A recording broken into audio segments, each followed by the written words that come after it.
is I'm a visual learner, so you can see kind of the smiles of the face. But I know it starts with me every single day. I've got to be prepared, whether it's the little kids or the high schoolers or whoever I'm dealing with. It starts with me, and I know that every day. So whether I have to drink a Monster every morning or drink my coffee or get mentally prepared, I know it starts with me. So and then the kids will feed off you. So because they'll see right through you if you're not ready. So we'll go ahead and get started.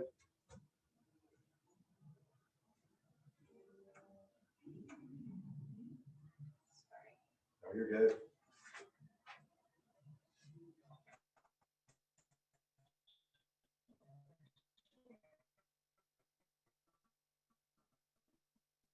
Statement, y'all just let you read it, but I mean to create a positive atmosphere.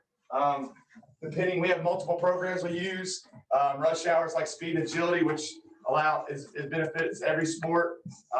Balance, coordination, change of direction. Whether you're the soccer goalie, football player, baseball player, basketball player, you need explosion. And what happens is coaches are limited on time. So if they can come and we call ourselves like a math tutor. If you could come and get extra, and so that will exemplify into your game. So that's kind of what we want to be here for. Further improve and develop their skills needed for success, whether you're a quarterback, running back, linebacker, center fielder. One of our rush hour program will help you become the better athlete more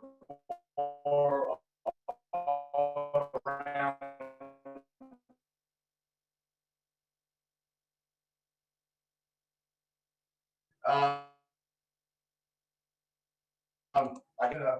The Witten boys are not real good. All we know is really ball. We're not really too good to play and get on the field. And at the end of the day, that's what you want.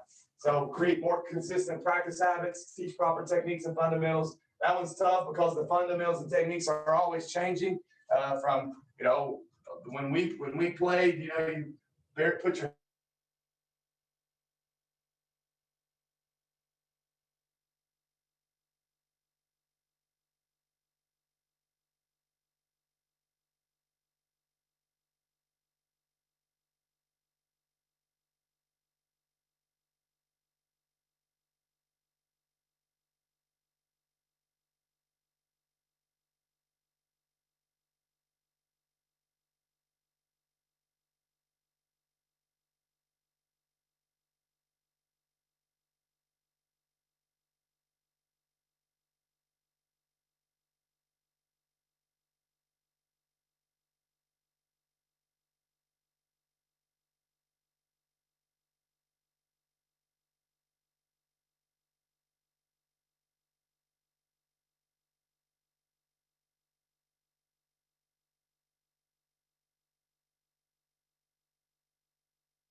Sorry about that, everyone. Technical difficulties.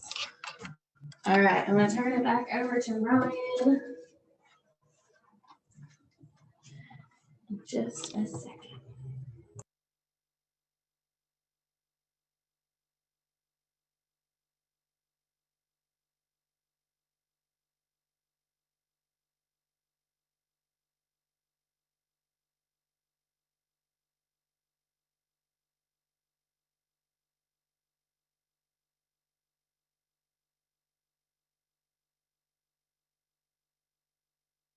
Off here, so continue on. But when we started Witten Huddle, we thought we started with 6 kids, two sets of brothers, a defensive lineman who thought he was a wide receiver, and a small town quarterback. So we started with 6 kids, and then now we're up to, I don't even know how many we train a week. I'm supposed to be keeping up with it, but I don't. But we're up. I just say that, like, you thought we was going to do football position drills, and it ends up being we're doing a little bit of everything. But we're trying. But you can judge by the excitement on their face. They're supposed to be tired, but there they are. They're excited to take a picture. You know, it's always good to do that and show their muscles. And some guys, this guy back here is not too happy. But it's 2 different styles. This is the youth kids, the rush hour, and then this is the homeschool PE guys. So for me, it's unique to train some different athletes. You know, some guys that want to be a scholarship and they want to go to the NFL, and then some days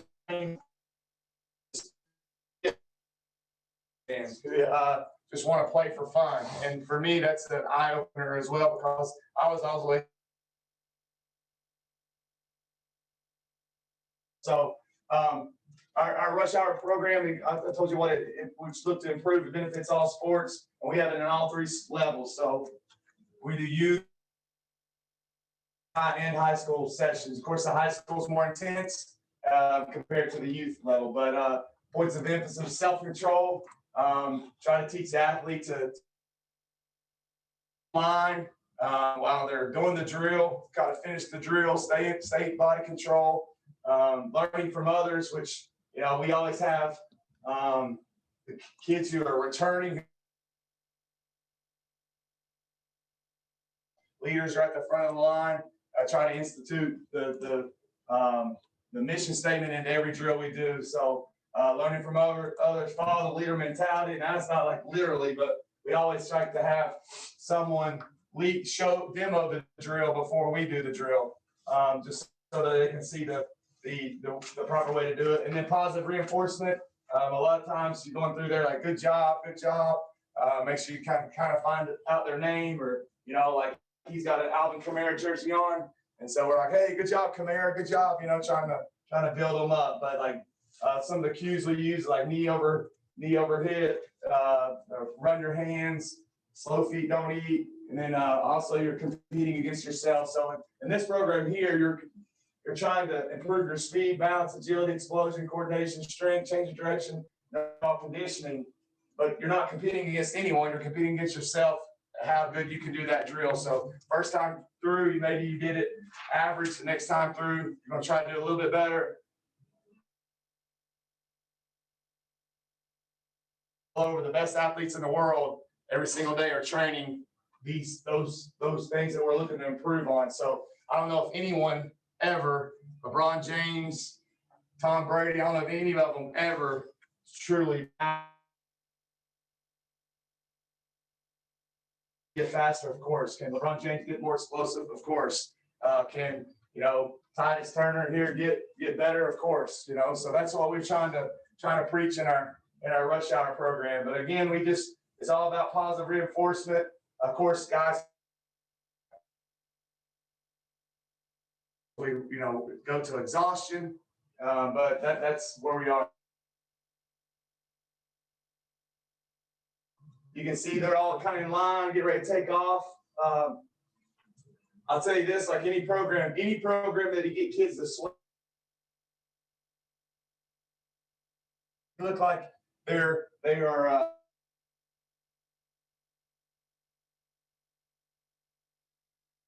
to be the best. We use a lot of motivational signs. in our facility, just those guys and flex their muscles there. A lot of guys are having fun there, but that's just some of the things we try to do in our rush hour program. Here's some more of the older. Actually, again, we started out with training football athletes only. That's what our thoughts were. Now we're training females. We're training all school Westridge. So they're part of the program. We always use that slow feet don't eat. We got some females there now. That's girl on the Vertimax. This young man's going to Air Force Academy. He's on the sled. Of course, the junior high guys there, but we're really just rush hour program been really beneficial to us and my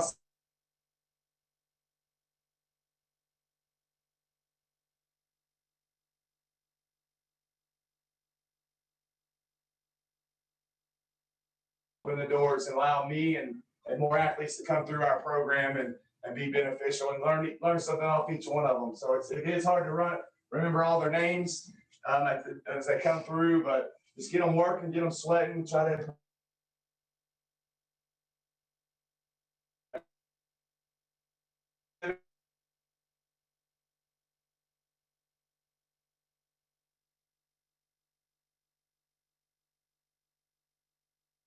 we're trying to improve there. So, and then our next group is our small group training.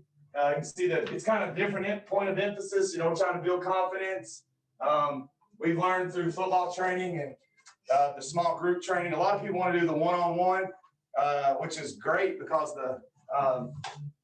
the ratios is one coach to the athlete. But to be honest with you, they don't learn as much, I don't think, as they do when they're with a group of others. So we all learn off others anyway. So build confidence, self-motivate. Every rep matters. That's my brother Sean's big thing. Every rep matters. Train with me and him just been talking about this lately. Train with a purpose, and then better understanding of the whole foot. Why am I learning to follow through? Why am I learning to tackle with my head on the back side instead of the front side? It's a better understanding of the game because, as we all know, kids are not playing sports on their own anymore. They're not going outside and just playing pickup basketball or a wiffle ball game. That just doesn't happen anymore. It's always got to be self-led by someone, an adult. So they're not getting those extra reps through the summer or on their free time. So it allows them to help understand. Plus, they're not sitting down and watching a game. They're just watching sports ESPN highlights. So they're not nice to sit down, and we used to sit down and watch the whole game from start to finish. We don't do that anymore. So they can just catch up the highlights on whatever their phone or any program they want. But that's kind of the emphasis we're working for on the small group training.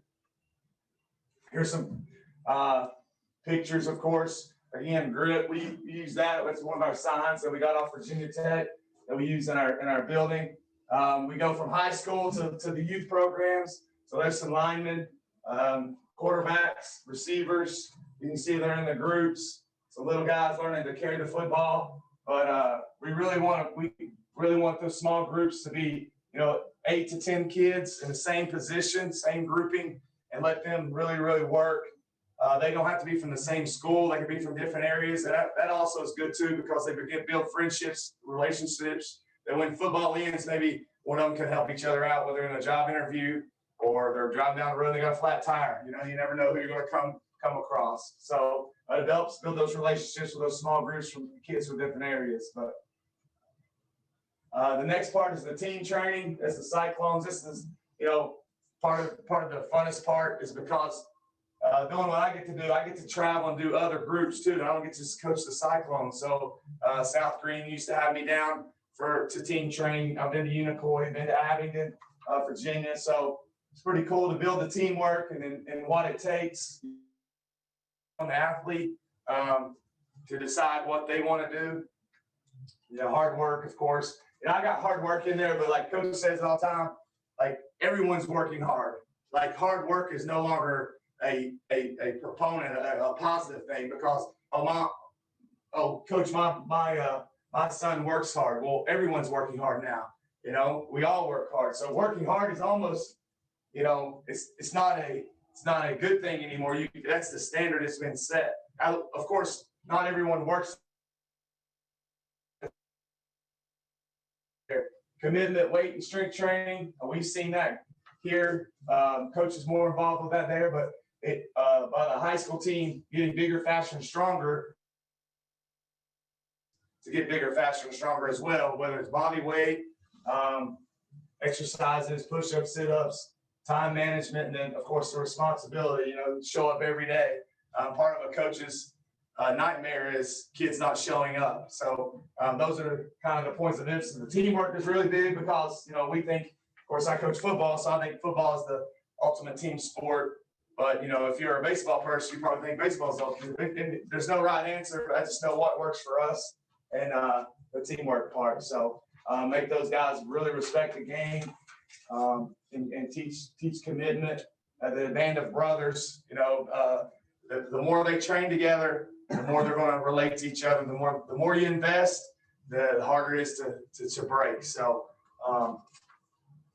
there's some pictures there. This is a unique picture here. Is the three guys in here. There's one guy that's looking at the trophy. He's one of the guys that we started with huddle with, Riggins and Tyree. And then these two guys both are named Zach Hartley, which is weird. But one of them had come from the guy this guy here, I don't know if they can see, but 80. He used to walk to practice, come from one of the most dysfunctional homes I've ever seen in my life. And then the guy on the left, Zach A. Hartley, he came from a good Christian home, but they both took different paths to get to win the state championship. Big Zach has been in summer school a lot. Missed a lot of weight time. Coach been an impact on him, but he's got four little brothers and sisters. But for those guys to be able to hold that trophy up, and then the guy in the middle bounced around and moved to Georgia, to Elizabeth, and back to Georgia, and just the path those three guys took were totally different, but at the same time, they get to hold the trophy up together. And that's the big thing. All of them were Witten Huddle guys. All four of them were Witten Huddle guys, and we're super proud of what they are. That's on the bottom picture is a opportunity to go to South Green and reach out and work with some other kids in a different school, a different area. Of course, their level of football at that time was a little less. So going down there and teaching them just a basic drill that you wouldn't really teach an advanced group of high school athletes. So it really makes you appreciate what you got going on where you are when you go to somewhere that doesn't have as many coaches, not as educated coaches, that you can really help them and benefit them as they move forward in their athletic goals. And then we also do a flag football program for our little kids. Same thing, building team, building responsibility, commitment. In football, not everybody gets the ball. So you got to teach that. Hey, baseball, everybody gets the bat. Basketball, you're going to get the ball some way, somehow, sometimes. But in football, not everybody gets it. And that's a hard pill to swallow. To understand that, hey, I got to be a lineman. I'm not going to touch the football, but I'm going to be a big part of the game. Defense, I don't touch the football, but I'm going to be a big part of the game. I'm the kicker. Each role matters, and to be a team player. And the cool thing about football that I think is not every kid gets to be the star. Not every athlete gets to be on the starting defense. So you got to work your way to that spot. And a bunch of people play. And then here's the bottom picture. Here is we're drawing dirt drawing pencil on a 10-minute halftime. We take all the 8th graders that train with us, and we combine them and make a team. And then we take them on the road and play in a couple of turns. So that was fun. You get to see them bond as they go. The football's not always as clean as you'd like, but it's a good opportunity for those guys to compete at a high level. And then last couple things, just be the reason, to let off my brother Sean. A lot of things here are starting off other coaches or other mentors or other programs, but be the reason. One thing for me is like stay in your lane. Like I finally found out who I am, and it took a long time, but you see a program on your right, you see a program on your left, and you want to be that. You want to venture off and try to be them, but you can't. That's where you start backpedaling and backsliding. Just stay in your lane. Know what you do really well. It's details. Find out where they live, what they like, what they don't like. How many brothers and sisters? How do they get to practice? How do they get to your program? How do they get the $10 to pay for the fee to come to the program?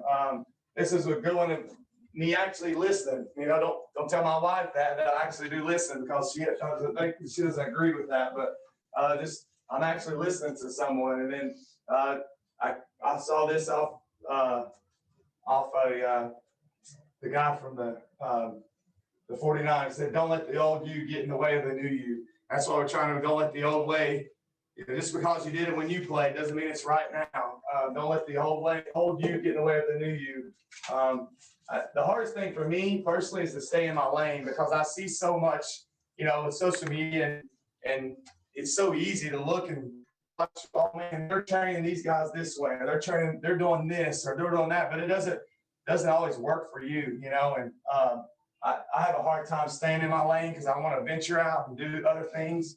And sometimes it looks good.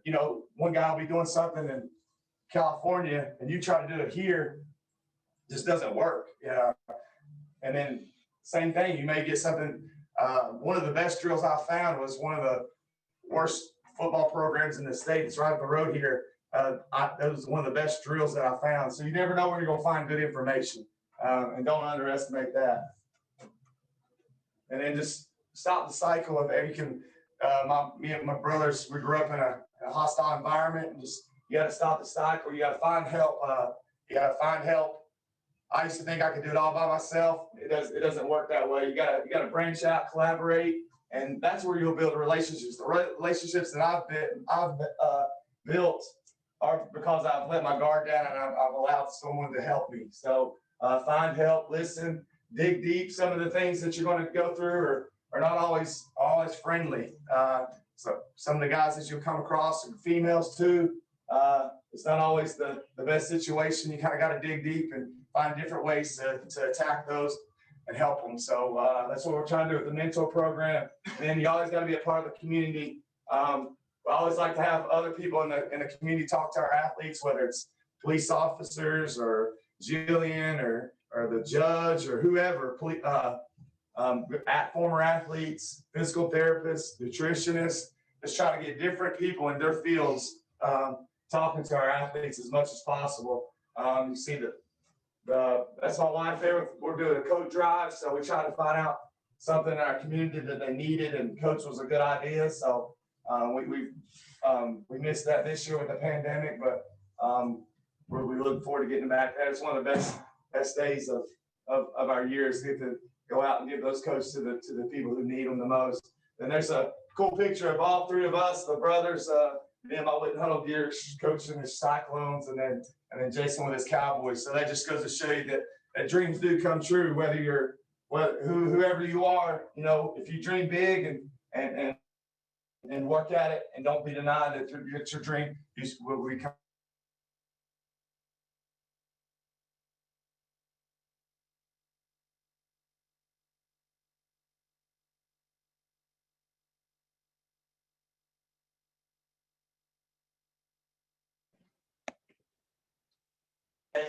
And that's by Jason Whitten. That's his Score Foundation's motto is "Dreams do come true." You can check it out, jasonwitten82.com.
Hey everybody, we are getting set back up for Sean and we'll be ready in just a second.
While Sean is getting his presentation pulled up, I'm going to go ahead and introduce him. Sean Witten is a graduate of Elizabethton High School and later received his undergraduate degree from Virginia Tech and his master's from the University of Tennessee. His experience includes Virginia Tech graduate assistant at Tennessee, and head football coach of Elizabethton High School since 2007. He was named the 2013 Tennessee Titans Coach of the Week. In 2019, Witten led Elizabethton to the program's first TSSAA football championship since 1938 and was named the 2019 Tennessee Titans High School Football Coach of the Year and the 2019 to 2020 TSSAA Coach of the Year. Coach Witten was awarded the Don Shula NFL High School Coach of the Year Award, honoring high school football coaches that display integrity, achievement, and leadership exemplified by the coach with the most wins in NFL history, Don Shula. And he led the Cyclones to be 2020 Class 4A state football champions. Witten volunteers as a coach for his own kids and is an inspiration to many off the field as a father and husband. Sean Witten. All right, well, thanks for letting me be here today. I think it's really important in order to get to know a coach, kind of know where he comes from instead of me standing up here, kind of my background and where it all started. But our grandfather was a high school coach, 1976. He came to East Tennessee, like Ryan said, but to kind of get to know kind of the background of a coach and kind of know his philosophy. And then Coach Ryder, Dave Ryder was coach here 24 years at the school that I'm at. And, it's easy to kind of follow in his footsteps because the tradition was already established. Winning expectation was already established. Great school spirit, great community spirit, great teachers that, love football and took care of our young athletes. You can go to the next one there. But Dave Ryder, kind of where it kind of comes from is you grew up West Virginia, coal mining town, hard work, blue collar approach. Coal miners, kind of the hard hat, lunch pail kind of work. Greatest trait was his influence to young people.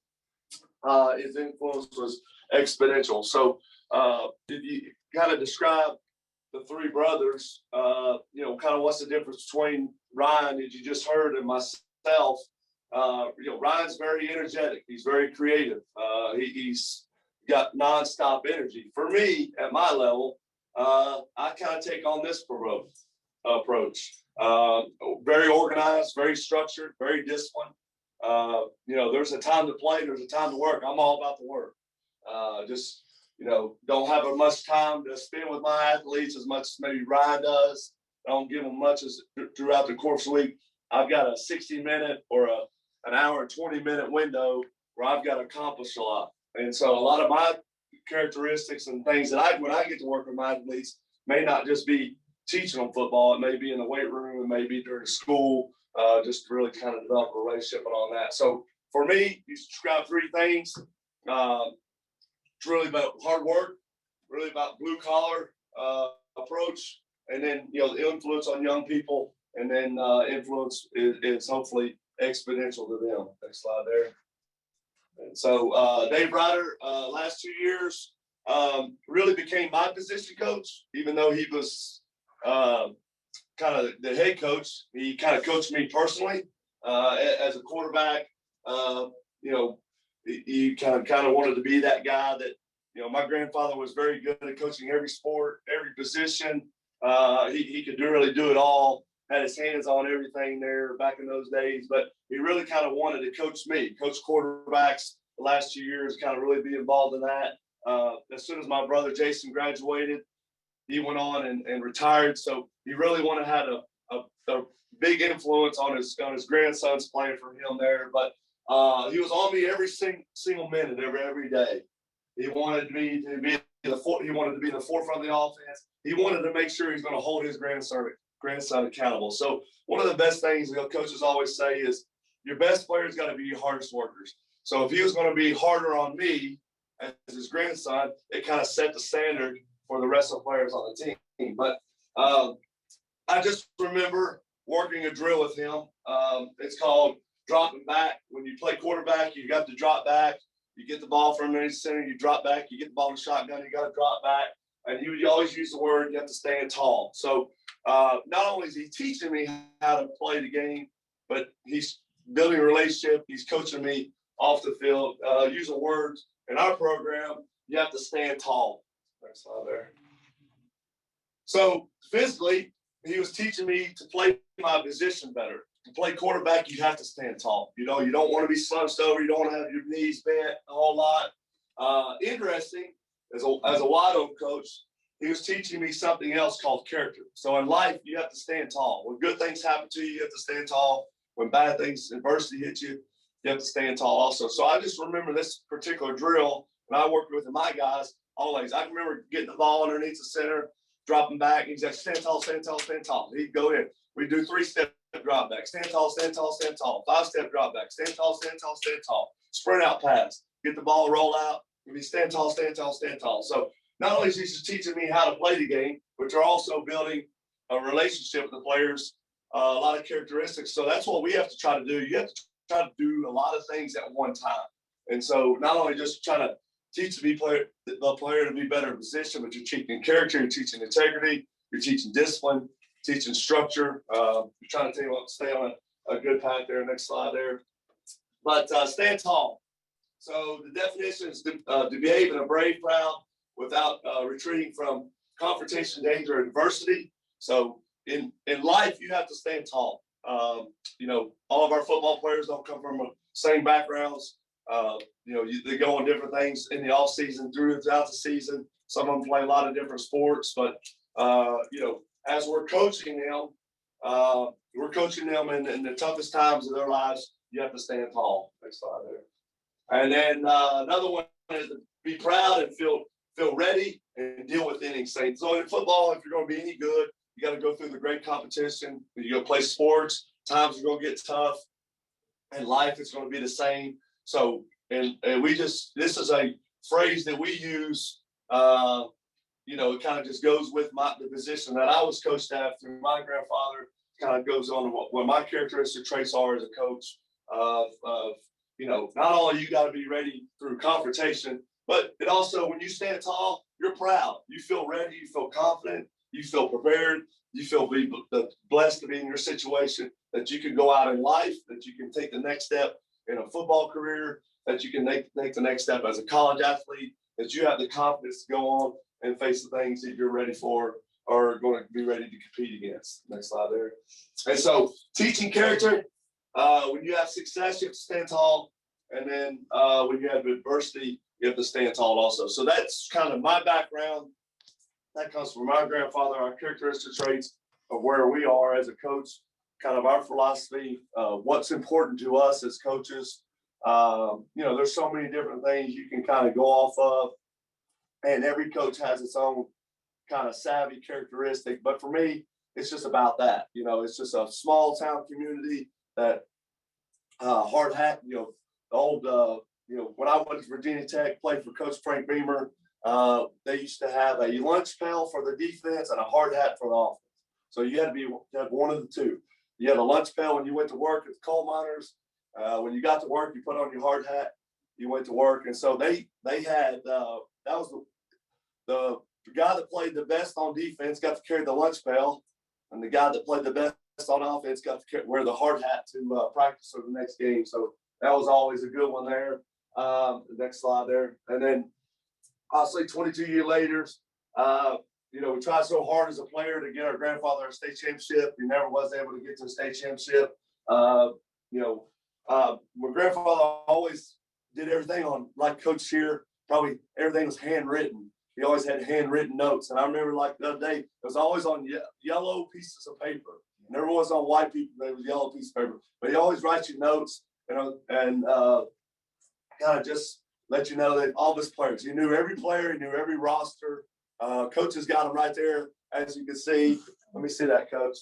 This is the paper that old coaches like himself wrote on. It's yellow pieces of paper.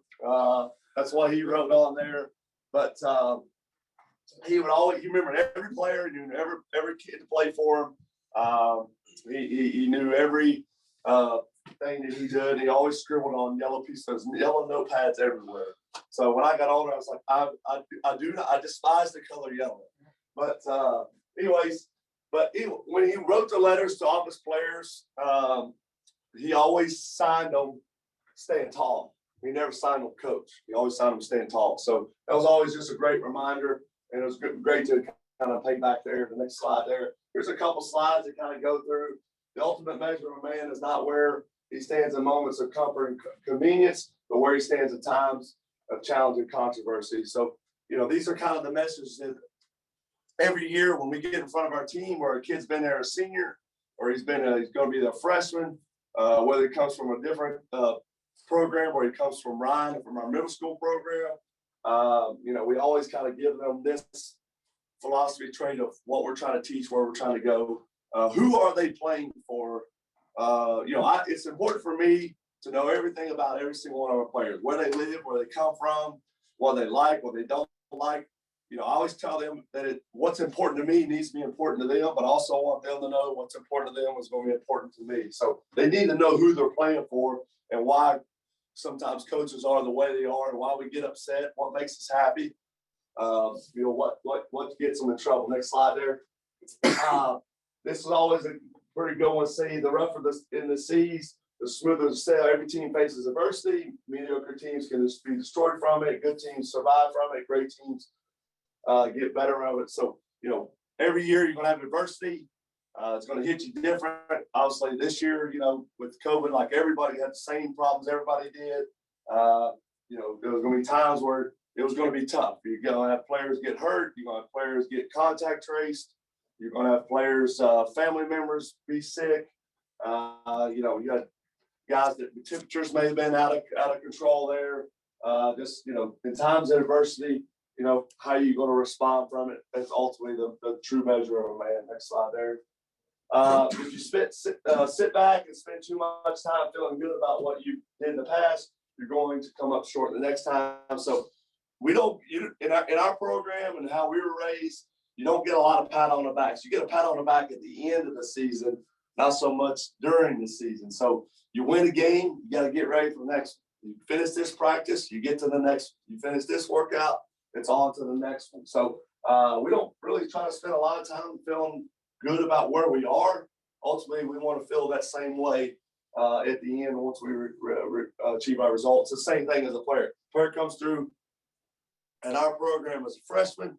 It's not till the end that they get that self-satisfaction, that pat on the back, and kind of a job well done. Next one there. All it takes is one person is committed, focused, and on a mission to spark an entire team into believing in themselves. So say this all the time that obviously it all starts at the top with the leader. It all starts with the players. That it just takes one person. It doesn't have to be a star. It doesn't have to be a guy that plays a whole lot. It just needs to be a person that just believes in the path that you're going, the success that you want to have.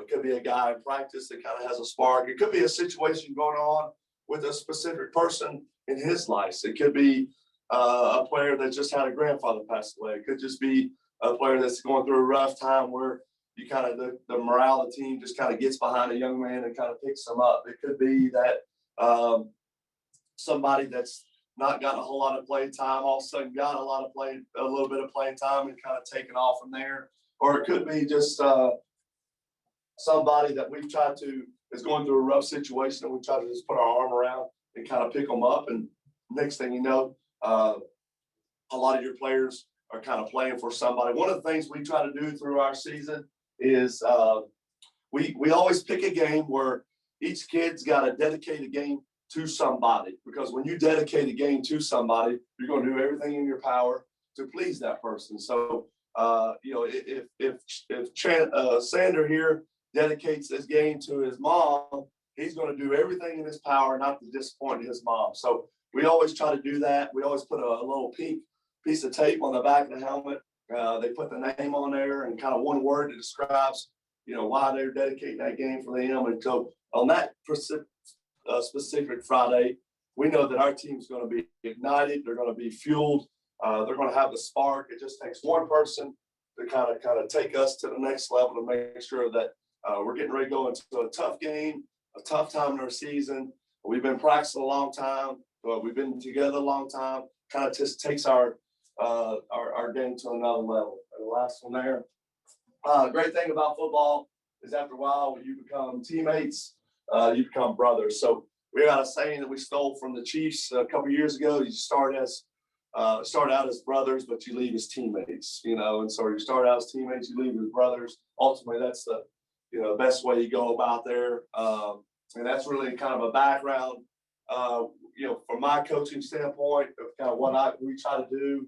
It's really about relationships. It's not so much like what we teach them as far as, X's and O's and specific things. It's, they don't really care a lot how much I know football or what my background is to say. It's just really kind of what can I do for them and help them achieve their goals. So I'm going to switch my PowerPoint over to one more thing, and then I'll finish up.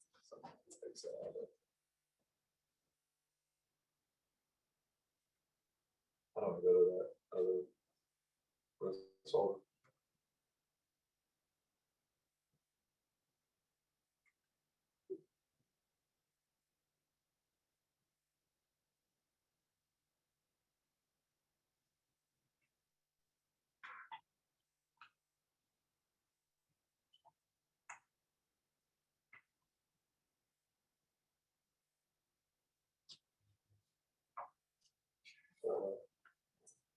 Right.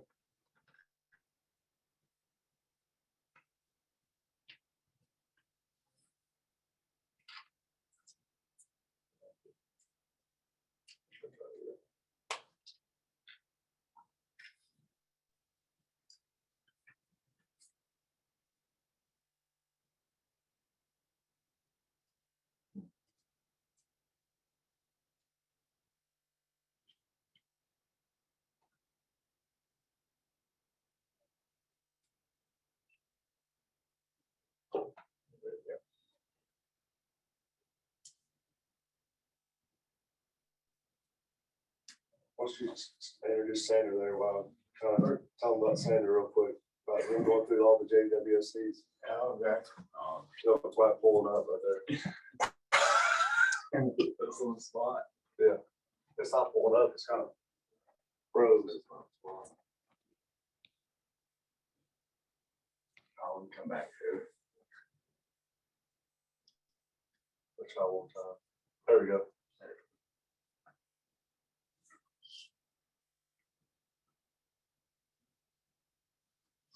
So my next one here is just kind of a little bit of, how do we get where we want to go?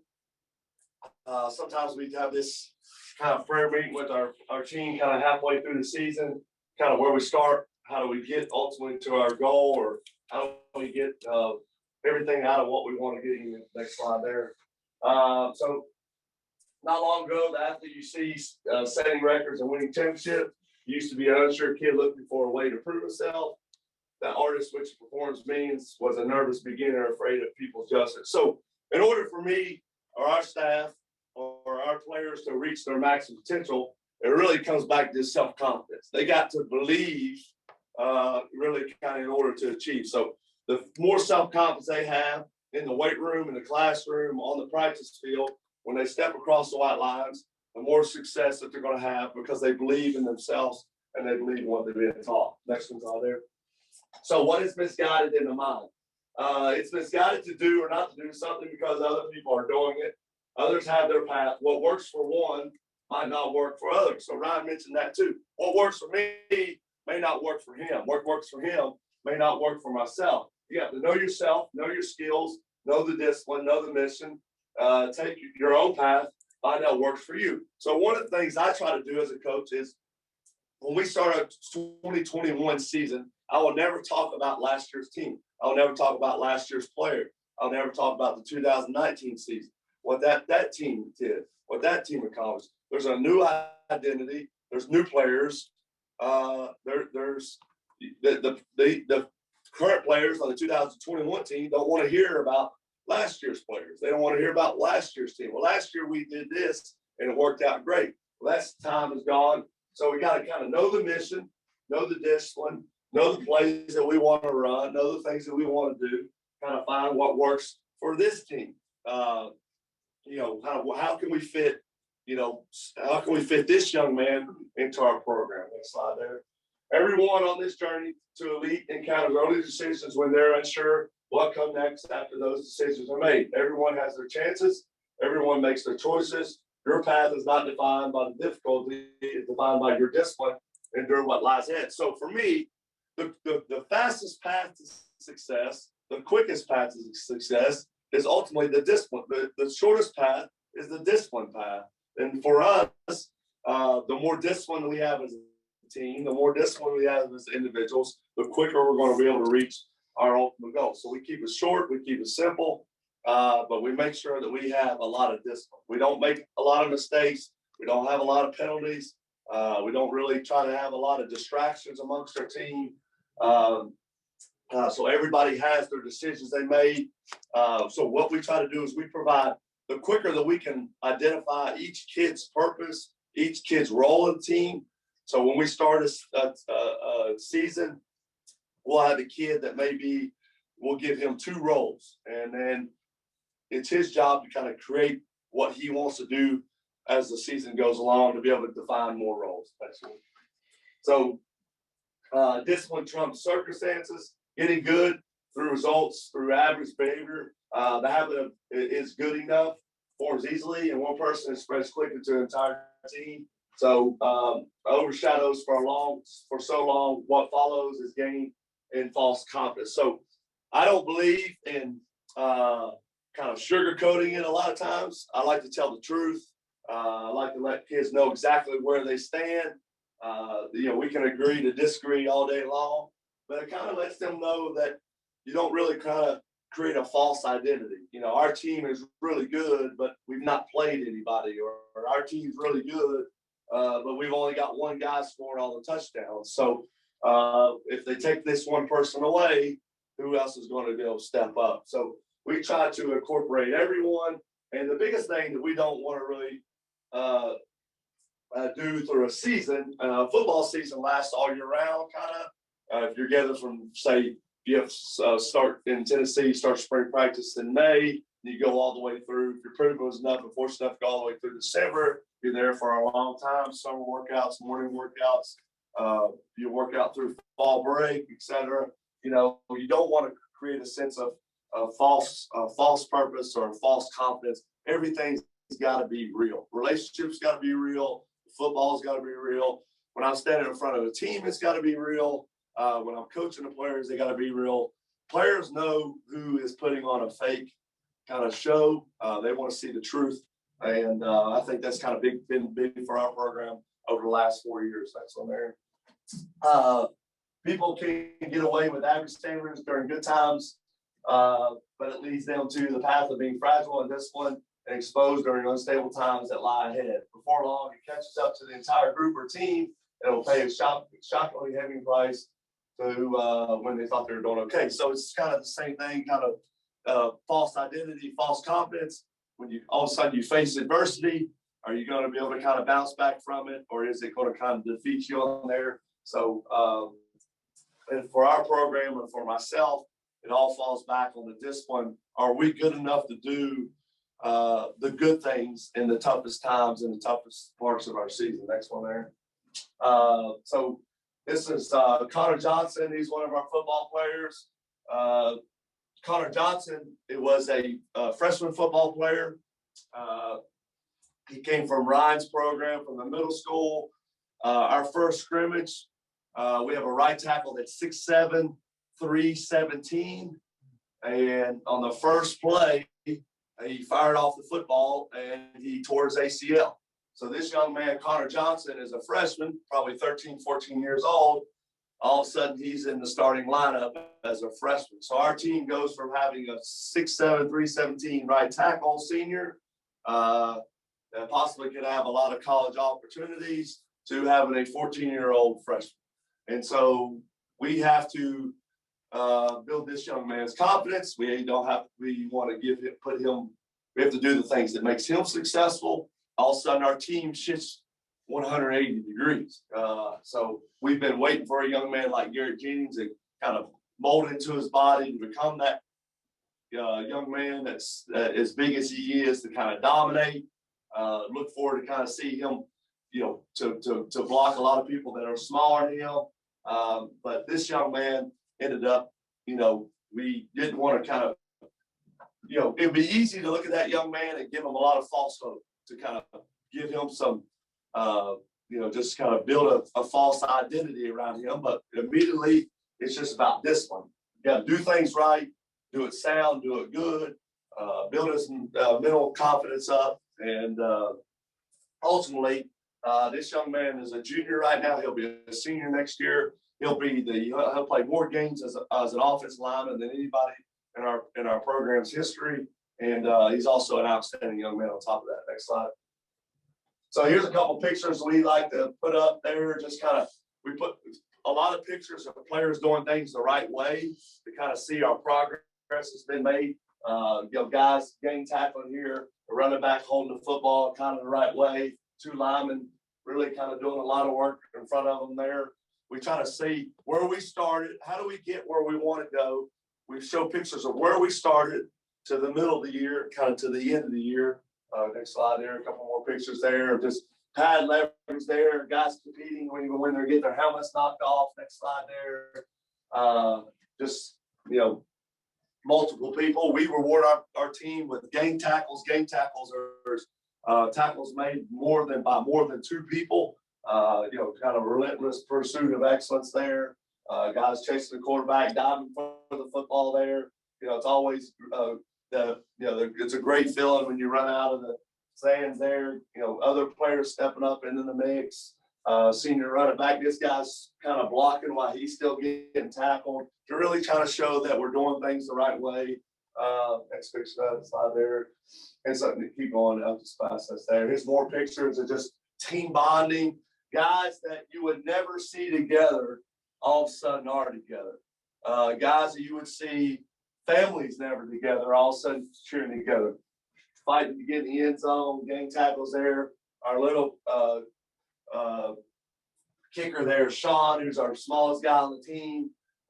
Just a great young man there. So just really want to try to build a great environment. It doesn't matter if it's high school level, compete for state championships, or creating a positive atmosphere at Witten Huddle. It's just crazy how all of a sudden, they can become brothers, become teammates. Next slide there. Guys giving high fives there. Guys doing a pancake block so he can score. As a defensive end, recovering a fumble, just his facial expression, just how much it really means to him when you just kind of hard work pays off. There's a, through the grind, there's a enjoyment, there's a light at the end of the tunnel. Next one there. We always carry American flags out. We've done that. There's one of our tough linemen there. He's kind of pointing at one of the opponent's guys in his face there, kind of talking some trash there. But it's always a great moment there to kind of sets the stage of, throughout the course of the season, throughout the course of the week, you work football, you practice a lot more than you play. So it's a grind to get to Friday. But once you get to Friday, you put on that uniform, you stand there getting ready to carry the flags out. There's a adrenaline. There's a with the discipline, there's a reward there. Next one there. We just show these pictures of you keep going through there. Just these guys' excitement is feeling that you get on players a lot. I get on my players a lot about is it going off? No, we're good. About show me some emotion. Show me that you care. But a lot of times here's a young man that's finally run out of tunnel and somebody catches a glimpse of him showing some emotion. It's pretty cool there. Guys more. We gotta get this young man to keep his helmet on, but guys fighting, chasing down ball carriers, but so much you can see. You work with so many of those guys, and just you want to see some emotion. Football is a lot about emotion. You gotta kind of, it's you do some things there, but there's a guy getting his head twisted sideways, competing, multiple gang tackles we saw there. There's a guy about to get his helmet ripped off there, but it's important for coaches to show these things, because if you don't show these things, then they're never going to get seen. They're never going to be brought to they're never going to be brought to the team. An average player doesn't see these. When you're 16, 17 years old and coaches in front of you, you don't see these things. So it's our job to point these things out, to create a positive atmosphere, to reward the guys that are busting their tail. But here's a running back. There's a stand on his head. There's young linemen competing there. There's more linemen blocking for the running backs there. It was good to see the running backs.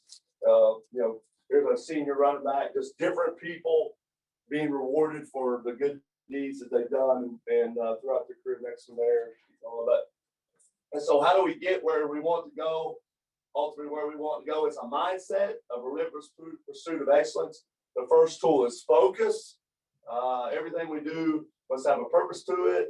That ties to our ultimate goal, whatever focus is on what we'll become. The discipline effect, know the right things to do, devote the energies toward them. So it's always about being disciplined. When we focus on the general impact, eliminate peripheral noise, then we'll be ensured to everyone takes another step. So one of the biggest things we try to do in our program is we want no distractions. We want limited distractions. You cannot have success if you're having a lot of distractions. So next one there is number one is focus. And I think that might be it there. So that's a little bit about, kind of myself, my background. That's a little bit about some of the things that we try to do there, going really quick, but come up here, Sander. We'll show you one young man right here. Everybody knows that Jason Witten football camp went on for how many years? 16. Sander was the only person to go through all 16 of those. Sander also played for Brother Ryan. He also played for myself. So he kind of got a chance to kind of do it all at every level.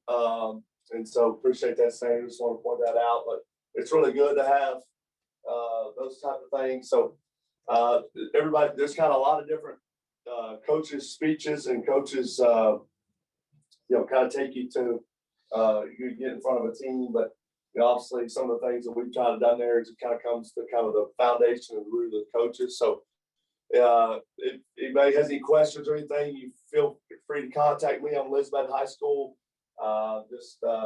would just be glad to kind of help anybody out. 12 years ago, I've been coaching 14 years. 12 years ago, our program had kind of reached a point where we've been so close several times. We kind of been right on the point to, we've had good seasons, we had bad seasons, we've had great talent, we've had great players. We just kind of couldn't get pushed through. But 2 years ago, I thought my time was done. I thought it was ready. They were needed to hear a new voice. I thought that a program kind of needed to go in a different direction. But you never know. You look yourself in the mirror, you get ready for the next year, accept new challenges. And the last 2 years have probably been the highest of our programs, winning back to back. But you kind of just relook at things, visit yourself, look yourself in the mirror, try to figure out different ways to do things, different ways to help young men. And so it's just really been a great successful run here in the last 14 years. And so I wouldn't change it for the world. I appreciate everybody that tuned in today. Thank you.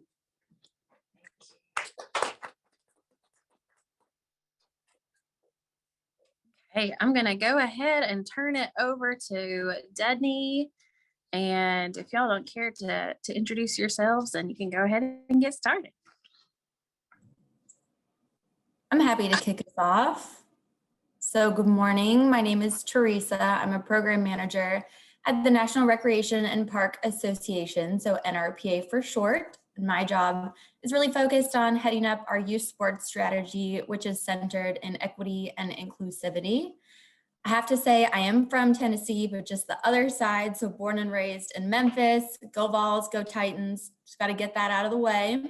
And to tell you a little bit about our organization. So NRPA is the leading not-for-profit that is committed to building strong, vibrant, and healthy communities through the power of parks and recreation. So the way that we do that is by investing in and championing the work of the park and recreation professional. So then that group can go out in their community and really be those powerful change agents. So as a lot of you probably know, Parks and Recreation is one of the largest providers of youth sports in America. So of course, NRPA is working with our members to help them ensure that children and youth in their communities, regardless of their background, ability, sex, all have equitable access to youth sports opportunities and those opportunities to get out and play. So I'm going to turn it over to my colleague, Tiff. They're going to run us through a couple of mentoring opportunities that NRPA is currently engaged in. And then we have a special guest, Dudney, who will of course provide an intro as well, but we are excited to have him on the line to take us through some exercises and share some information related to mentoring. So Tiff, I'll turn it over to you. Great. Thank you so much, Teresa. Hi, everybody. It's really great to see you. My name is Tiff Cunin. My pronouns are they, them, and I'm our Senior Program Manager for Health at the National Recreation and Park Association. At NRPA, I play a role in supporting our youth mentoring profile, our youth mentoring portfolio and framework. And I work very closely with Teresa and Dudney on the implementation of mentoring programs. And so a little background on the intersection of park and recreation and providing opportunities for youth to build positive social connections. So through our Mentoring in Parks and Recreation initiative, we support agencies in their efforts to build effective and evidence-based mentorship programs that connect youth with caring and compassionate mentors while strengthening connections across the community. The speakers prior to us leaned heavily into the impact that their coaches had on them and the impact that they hope to have on their athletes and on their participants. And we feel like this is a great opportunity to discuss the power of coaching with a mentoring mindset, which is why we have our mentoring expert, Dudney, here with us today. So from 2018 through this year, 2021, we've been working with 5 different communities to develop and implement sustainable mentoring programs that target at-risk youth living in rural communities. And we've been very fortunate to work closely with Elizabethton Parks and Recreation as one of our 5 communities. And NRPA and Mentor, we're currently supporting them in their efforts. And we're very excited that Jillian invited us to be here today. With no further ado, I'll turn it over to our teammate Dudney to introduce himself and talk a little bit more about the power of mentoring and coaching. Yes. Can everyone hear me? Awesome. Thank you all so much for inviting me and having me to be part of this conversation and this coach clinic. Some incredible work happening in the community to build just support and opportunities for young people through sport and community and teamwork, and it's incredibly powerful work. My name is Dudney Silla. My pronouns, he, serious pronouns. And I work for Mentor National, which is a nonprofit organization that does work to support the mentoring field across the country, mentoring programs, mentoring initiatives, and really to help support youth and adults to form healthy, intentional developmental relationships.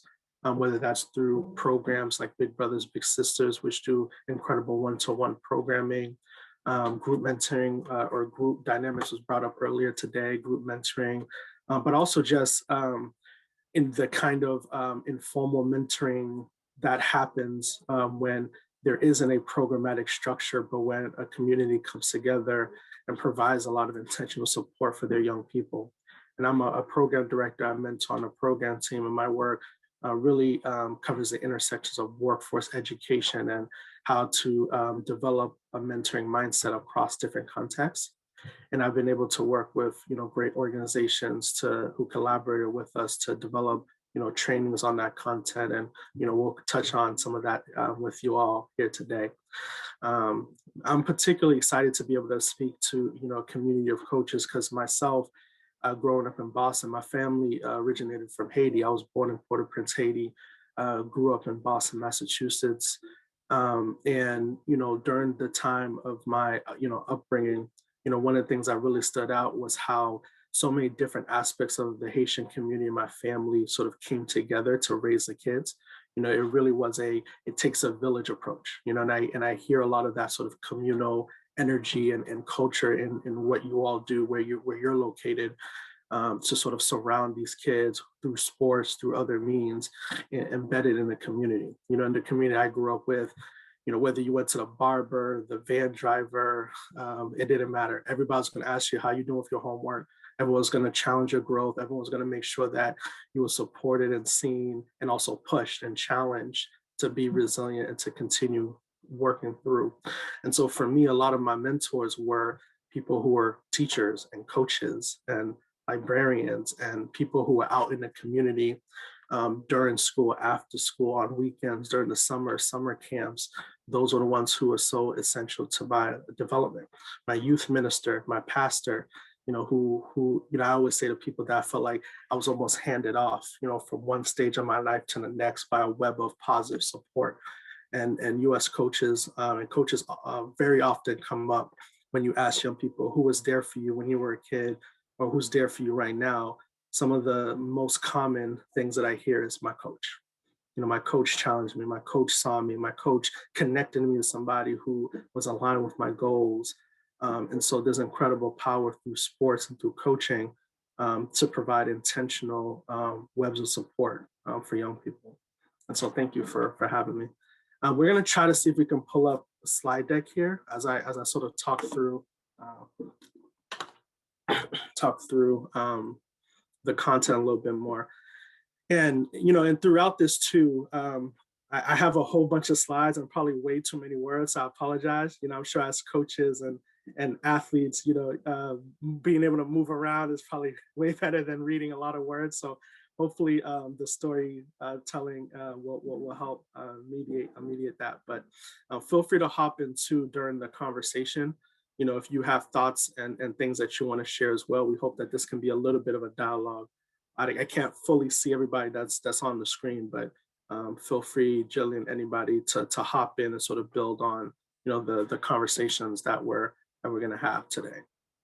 And so the title of this is connecting with a mentoring mindset. One of the most important things in our work at Mentors, we really want caring adults to really see the role that they can play in helping young people feel supported, wherever they are. And so if we go to the next slide, just real quickly for context of Mentor, this is our vision, this is our mission. We want to make sure every young person has the supportive relationships they need to thrive, be productive.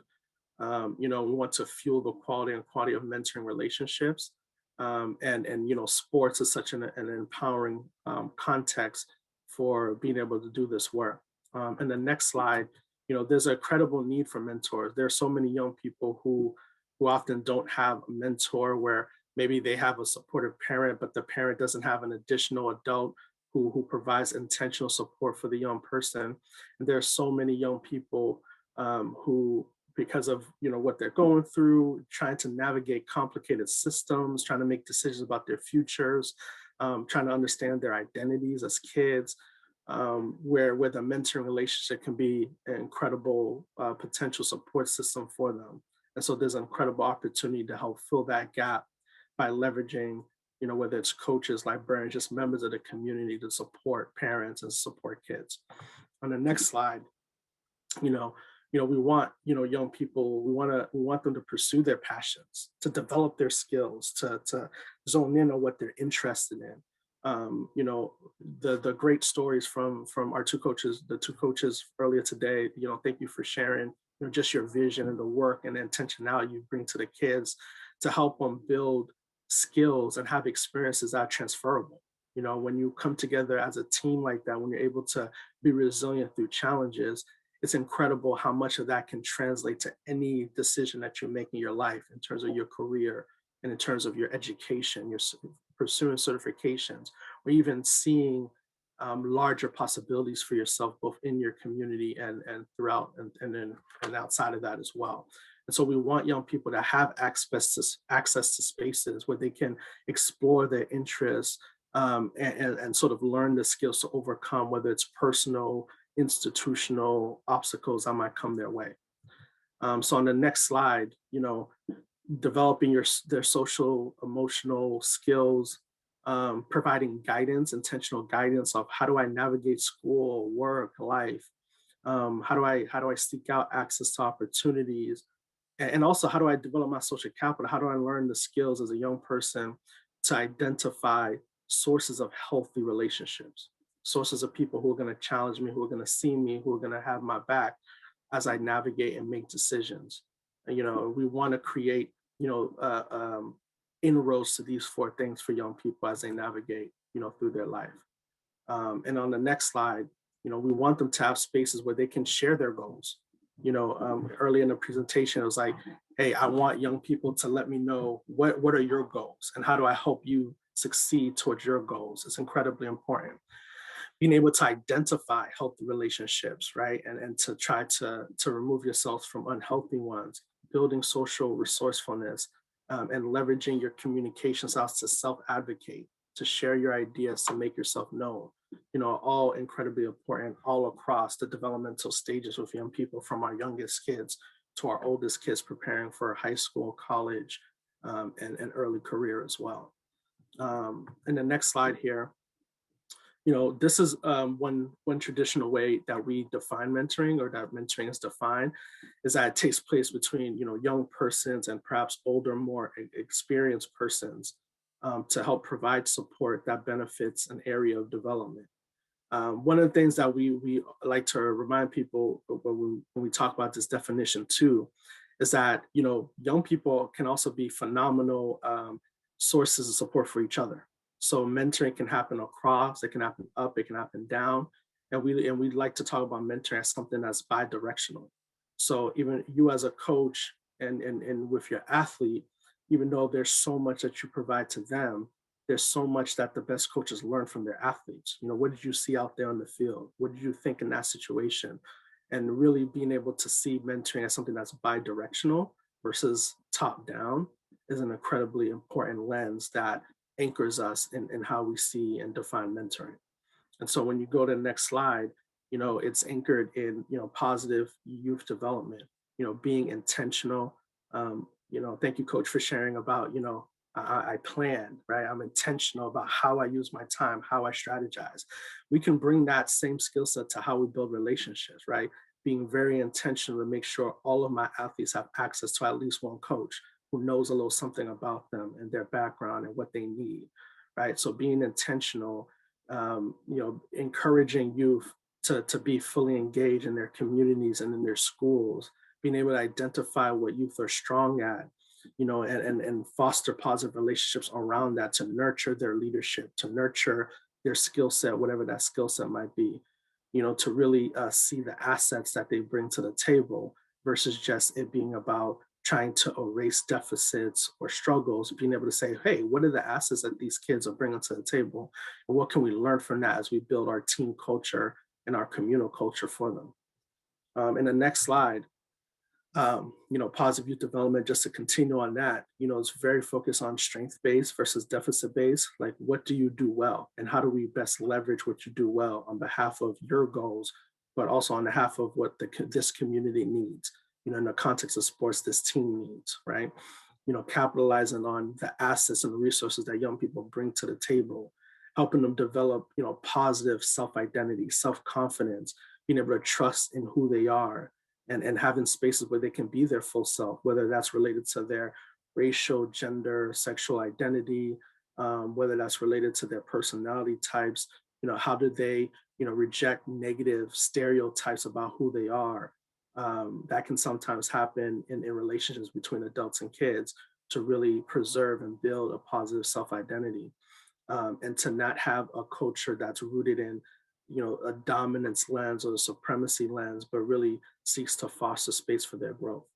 And it's been great to be able to work with the NRPA team. If we go to the next slide, who've developed, the youth mentoring framework that's deeply rooted in support, positive identity, understanding the social skills you need and competencies you need, positive values. There's so much of values that I heard in the presentations earlier about here's what we're about as a team, here's what we're about as a culture: empowerment, boundaries and expectations, using your time well, being committed to learning.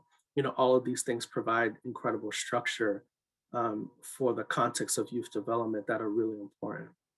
And again, I'm going to keep flowing here. So anyone feel free to hop in, unmute yourself if you want to build off of anything, ask a question. And so I don't fully see everybody, so I want to make sure folks can hop in if you need questions, but we'll also make time at the end as well. If we go to the next slide, and lastly too, having self-awareness. One of the things that sometimes in the research that we do, sometimes adults can almost take a hero mindset, like it's my job to bring knowledge to the young person. And it's more than that. It's also being able to have self-awareness as well about, your strengths, your weaknesses, your biases. What are the things that you need to continue to learn and develop in yourself? How do you find that support, whether it's through training, through programming, through learning from your peers, and through learning from young people? Having that self-awareness is incredibly critical. And in the next slide, practicing that sense of, cultural humility, reflecting on where you come from. I loved hearing about, the stories, from earlier. It reminded me so much of like my own story and how my parents, navigated their transition, into Boston and starting from scratch, and were able to create a context where 3 kids were able to go to college and have careers, when sometimes the stats tried to suggest that wouldn't be possible, but they came together, learning from scratch, and being able to use the best of their culture, their background, to create a life for their kids. Each of us, as we enter into relationships, it's great to be able to make that time to reflect, to learn about different cultures, different ways of thinking that might help us to grow, to reflect on our values and what values matter to us, and how we might sync across folks who maybe look or sound different than us, but we could build a relationship with them. And also practicing cultural humility, even in communities where we all come from the same community, but we may have different perspectives as well. And how do we make space to work through challenges together and really appreciate that people are the experts of their own experience? The young people you serve are experts in what they go through as well. And there's so much that they can share with you about what it means to be a young person today, which is different in so many ways than 15 years ago or 20 years ago or 10 years ago. And so they're experts and can really help you to understand the kinds of things that kids are navigating that can get in the way sometimes of their growth and development. And so on the next slide, we talk a lot at Mentor about this concept of carrying a mentoring mindset, which is being mentor-like, which really is about sort of a sense of intentional relationship building. You all as coaches are experts in coaching, and teachers are experts in being teachers, and supervisors in the workplace are, they do so much work in being supervisors.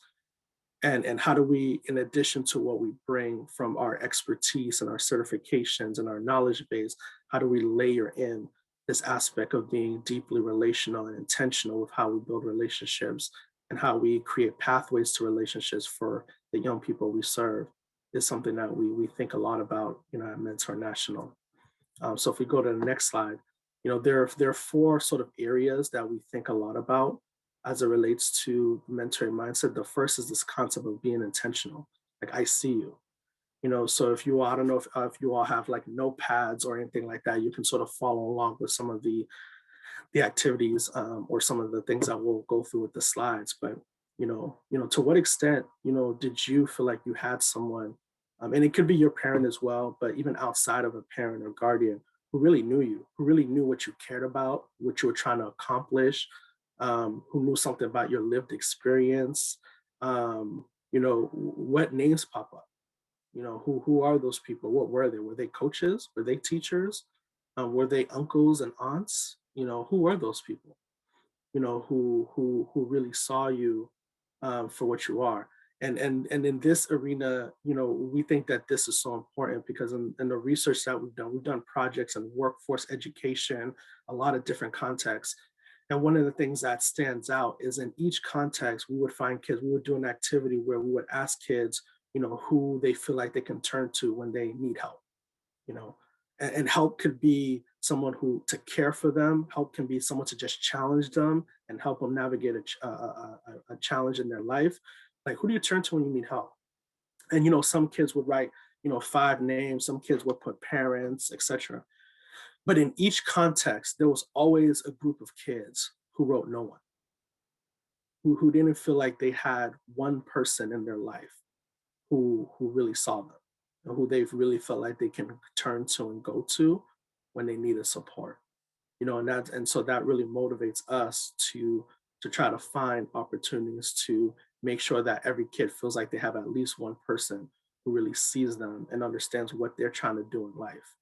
I think about, little things, even from my own life, where I remember one time I went to the DMV, RMV, where you get your driver's license.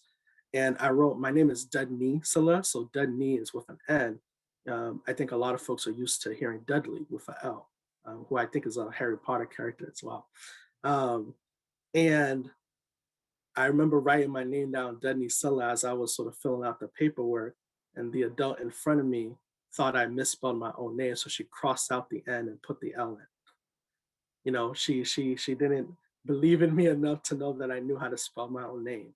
And so many young people share stories like that, where there's so much correction and so much monitoring, but not being seen for who they are. Even with little things like pronouncing their name properly, or asking them their opinion, or what they see out there in the field, for example, and things of that nature.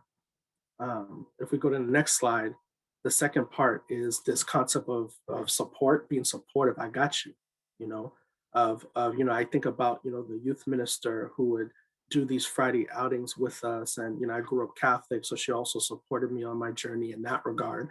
But she was such a deep, active listener, asking questions, giving advice, listening to my ideas, really doing behaviors that showed that not only do I see you, but I got you. Like, I'm here to show up and be present with you, and to make sure that when we interact, that it's going to be a safe space, that you're not going to be harmed in this space. This is going to be a safe space with proper boundaries, where we can engage in dialogue and go deeper, and make sure that you have a place of support, as you navigate through things. I think it's incredibly important that we do that. So again, even with this one, when you think about this concept of supportiveness, who had your back? Who got you? What are the names that come up for you? when you think about growing up as a young person or even today. And I'd be curious if some of the same names keep popping up as we go through this, and some of the same roles keep popping up. Um, the next slide is this concept of being developmental, which is this concept of I'm here to help, which is to say that not only do I see you and I'm going to create a safe space for interaction, but because I know what your goals are, I'm going to do what I can to support progress towards a goal. So when you think about who helped me navigate a system, who helped me get through the season, who are the folks who sort of helped me achieve goals, whether that's connecting me to someone they knew who was interested in my career, connecting me to another member of the team, maybe asking the captain to pull someone to the side to interact with a kid who's struggling with something related to the sport that's aligned with their goals and how they want to contribute to the team. What are the ways that you really honor the voice of the young person by aligning with their goals? Again, what's brought up in the earlier presentations too is that, I want you to know that what's important to you is important to me. And so that attitude of being developmental and supporting progress towards goals is so important. And I think about, my English teacher in high school, who, I was a part of this program in high school. We had a lot of conversations about society and identity. And that's where I really developed confidence in speaking and facilitating. Like, I genuinely wouldn't be here today speaking to a group if not for that experience. And that teacher really helped me to grow in that area of communicating and engaging people and being confident enough to engage in dialogue and to train and facilitate. And so that intentional support towards growth is important. And then the fourth key on the next slide with the mentoring mindset is this idea that's also communal, that no one person does it all by themselves. So that's phenomenal, as we might be as an individual adult, also thinking communally, how do I leverage and turn to the community to help support these kids? So if you really get to know, as you really get to know your young people, knowing, oh, NRPA is doing this project. Oh, I can turn to the Elizabethton team over here. I can go to other areas of the community to help me get more training, to help me with my development as I think about ways to better invest in this relationship. So also not thinking that you have to do everything alone, but how do we really think about a communal perspective? How do we partner with other adults in that kid's life who care about them? So if you're a coach who has a great relationship with a couple kids, taking the time, if you can, to connect with their parents, to connect with the teachers that know the kid, to connect with the librarian, who sees the kid every Friday, or every Thursday or every Saturday studying, and trying to get their homework in and keep their GPA up while they're working on the team, to connect with the other adults who care about the kid, to let them know that not only do you have one source of support, but we're working as a community to help you whenever we can. And so on this last slide, if you happen to be sort of riding along or reflecting on the people in your life who did each of those four things for you, which people did you list the most? Where did they come from? What did they do and say? What roles did they play that had such an impact? Sometimes with mentoring, it can be for a lifetime, and sometimes it's for a season. But being able to bring those four arenas consistently into the context is deeply important. And so those are the four areas that we talk about a lot in terms of adopting a mentoring mindset. So with this next slide here, this is an activity, and it's okay if you don't have like a pad or paper. But one of the things that we like to ask folks with this activity is, draw your perfect mentor-mentee. And those are all the instructions. So take a second to draw, like, what's a perfect mentor-mentee match to you?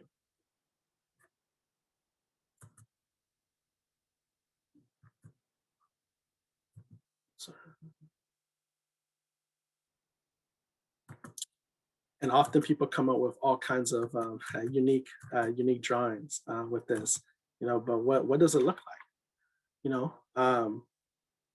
And this activity is inherently problematic because there is no perfect mentor mentee, because no one is perfect. And not only that, but a mentor mentee doesn't have to look a certain way. One of my favorite movies when I was younger was this Pixar movie called Ratatouille, and I think that's how you pronounce the name. And there was a quote at the end about not anyone can be a chef, but a chef can come from anywhere. And I think about that a lot, where I do believe anyone from anywhere can play a mentoring role through being intentional, adopting the mentoring mindset, developing the qualities that are important, to align with youth in your program and on your team, right? That it's not about being perfect, like it's about being yourself, but about sort of being intentional in how you seek to develop that relationship and collaborate with the rest of the community to build those relationships. So if we go to the next slide, this is another activity around, what it means to be intentional, and to affirm the assets that young people have. This tool is our growth mindset tool. It's called the strategy box. And this tool can really help someone to think about strategies that they have used in the past to learn new skills and overcome challenges, really to help reinforce that the young person has the ability to improve and identify approaches that may have worked in the past to apply to current challenges and learn new skills. So with this tool, and this is something you could use in your interactions with young people as well, the strategy book had these 4 quadrants. In 3 of the quadrants, in the activity, we ask people to list things that you're good at and that you've achieved in your life. Maybe try to include things that maybe you struggled with at first, but you learned how to do it. So in this example, this person knows how to cook. This person plays the piano. This person, has a successful career, right? And then in the 4th thing, you plug in the thing that you're not good at, or the thing that you want to change, or the thing that's your goal. So in this situation, the person's goal is to be more organized financially, right? And as you go through that, you list things that, what are the steps, the strategies, the beliefs that allowed me to be successful in those first 3 areas? What were my success factors? How did I progress through the challenges? What actions did I take? How did I think about the challenge that really helped me to achieve success? So in this situation, under piano, the person took lessons every week. To have a good career, they did a lot of research online. To know how to cook, they took cooking classes and found website and message boards to learn from other cooks. And then they applied different things to the new challenge that they had. So when it came to being organized financially, well, I bought books to learn how to read music. So let me buy books on personal finance, right? So they were able to take different bits and pieces of what they were good at in the past to apply it to a new skill. So this is one example of how a mentor can be very intentional, strategic, and work with a young person to develop a growth mindset and to sort of see, hey, there's so much that you've already done in your life, whether you're 10, whether you're 15, 17, like if you've been there for a friend, if you work 2 jobs to help your parents and your household make money, if you supported a teacher after school with clean up the classroom, you came on the team and you were the smallest kid on the team and you made the team and now you're a starter. You've done things that are successful. So this challenge ahead of us, we can overcome that too, right? And so this is an example of how mentors sort of show up to really support young people through different challenges. And on the next slide is sort of an empty version of it. I'll send this along. I didn't put it in here. I'll send it along where it's an empty version of how you can use the strategy box. And so this is an example of what we mean about ways of being sort of intentional in the relationship with the young person. If we go to that next slide, the Search Institute in Minnesota does incredible research about having what kinds of actions lead to developmental relationships, close connections that shape young people's identity and help them to develop thriving mindsets, a growth mindset, right? And in the next slide, they talk about 5 core strategies, behaviors. One is expressing care. providing support, challenging growth, sharing power, and expanding possibilities. So adults, whether by doing all 5 things or by doing a couple of those things, like maybe you, I think I heard the coaches earlier talk about, hey, this is my style. This is how I show up. And my brother shows up like this, and that's okay. And so you can create a community where different adults show up with different pieces to create that network and web of support. But these are sort of the 5 core areas. And oftentimes where we in particular like to remind adults is in expanding possibilities and sharing power. Really having conversations with young people about thinking big around what they want to do with their life and how to pursue opportunities, but also sharing power. Working with your captains on what do we do this week, to keep the momentum, right? And finding little ways to involve young people in sharing their voice with how to accomplish things. So in the next slide, we'll sort of transition to the power of sport, but really thinking through with expressing care, challenging growth, providing support, sharing power, expanding possibilities. What can we do or say in our work as coaches, whether it's one-to-one or with the group, to support those things, and the value systems related to that. So in this section of power sport, we can go to the next slide. In the research we do, we see so much that comes up around how sports improve the lives of young people and of adults when they participate in it.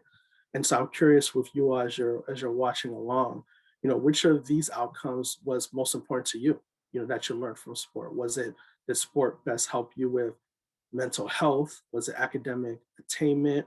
Was it developing a positive body image? Was it just your confidence? I'm curious, from you as well, like which of these outcomes was the most important thing that you learned from sports? Because sport and physical activity provide such an opportunity for youth to learn leadership in a motivating and meaningful environment. Participation in sports is known to, just have the potential to develop and improve interpersonal and intrapersonal skills for kids, for boys, for girls, around areas of leadership, confidence, self-esteem, self-worth, body image, and physical activity competence, right? There's a study where young people, identified specific opportunities that they learned from these kinds of programs that they found transfer to other life skills as well. And so finding ways to make sure that youth have opportunities to participate, even if it's not on the field, but being close to sports as a referee or a timekeeper or leveraging, recess when we're back in person. There's just so much that sports provides that leads to whether it's decline in mental health issues, helping you regulate your emotions better, supporting time management skills, which was brought up earlier, emotional self-regulation, self-esteem. There's just incredible positive youth development opportunities through sport that happen. And these are, there's probably more than just the ones that I'm listing here. If we go to the next slide, when we think about, coaching as well, there's so much as well through sport that has a powerful impact on the brain. So as we process trauma and things that we're struggling with, sport is an incredible opportunity to learn and to train young people how to make choices, how to make decisions about how they want to respond to different situations, especially under stress. That really builds resilience. And sports is a very flexible arena that you can orient the activity to their stage of development, where are their bodies and their emotions at that particular stage of development. So what you do with a 7-year-old is a little different than what you do with a 16-year-old, but sports still provides that context for managing stress, healthy competition, using sport where you learn tactics, you learn how to be strategic, like the growth mindset toolbox. You learn how to develop technical skills. You're part of a team and a culture, so you also learn the importance of a value system and a community context. And then lastly, the anchor for all of this is just having healthy relationships. In the research we've done, the thing that stands out is when kids, both boys and girls, when they drop out of sports, their top two reasons is a lack of connection with their teammates and a lack of connection with their coaches. And so when they feel connected to their teammates and when they feel connected to their coaches, the resilience is way higher to stay in sport and to follow through on that as an activity for their life. And so those relationships really undergird all the different elements that young people can learn by participating in the world of sports. And then the next slide, going back to what we were talking about before, these are some examples of, that we learn from coaches, about how they engage in these 5 developmental elements. I see you, I believe in you, asking, how did you do that? Coaching, through those questions. You be the coach, you run this drill. What's next? What do we do next? What do you think? Engaging those captains. So you're offering feedback that's specific. You're focusing on progress. You're coaching in questions. Creating opportunities for contribution, and then leaning on the team, to come together. So there's just so many skills that we see from coaches in terms of what they say, what they do, one-on-one, but also in the team setting, to really enhance each of these sort of developmental areas, which is important for the next slide, which touches on factors that influence resiliency. And in communities, as young people are navigating all hosts of problems, and right now we're navigating a worldwide pandemic, where we're online more and more because of that context. There's just so many things that young people are navigating through and being challenged by, and schools are working hard to find where kids are and to stay connected to them. And now, even more than ever, one of the biggest protective factors is trying to create community still. Connectedness to your community, opportunities for constructive engagement, whether it's virtually or in person, or a combination of the two, is just so incredibly important to support the resiliency of young people, moving forward. So I have a lot more slides after this, but I want to pause on the next slide here for, we can just pause here just for any thoughts, reactions, anything you'd add to the presentation so far, if anyone's willing to hop in and share, whether it's through the chat box or online. I'm curious your reaction so far.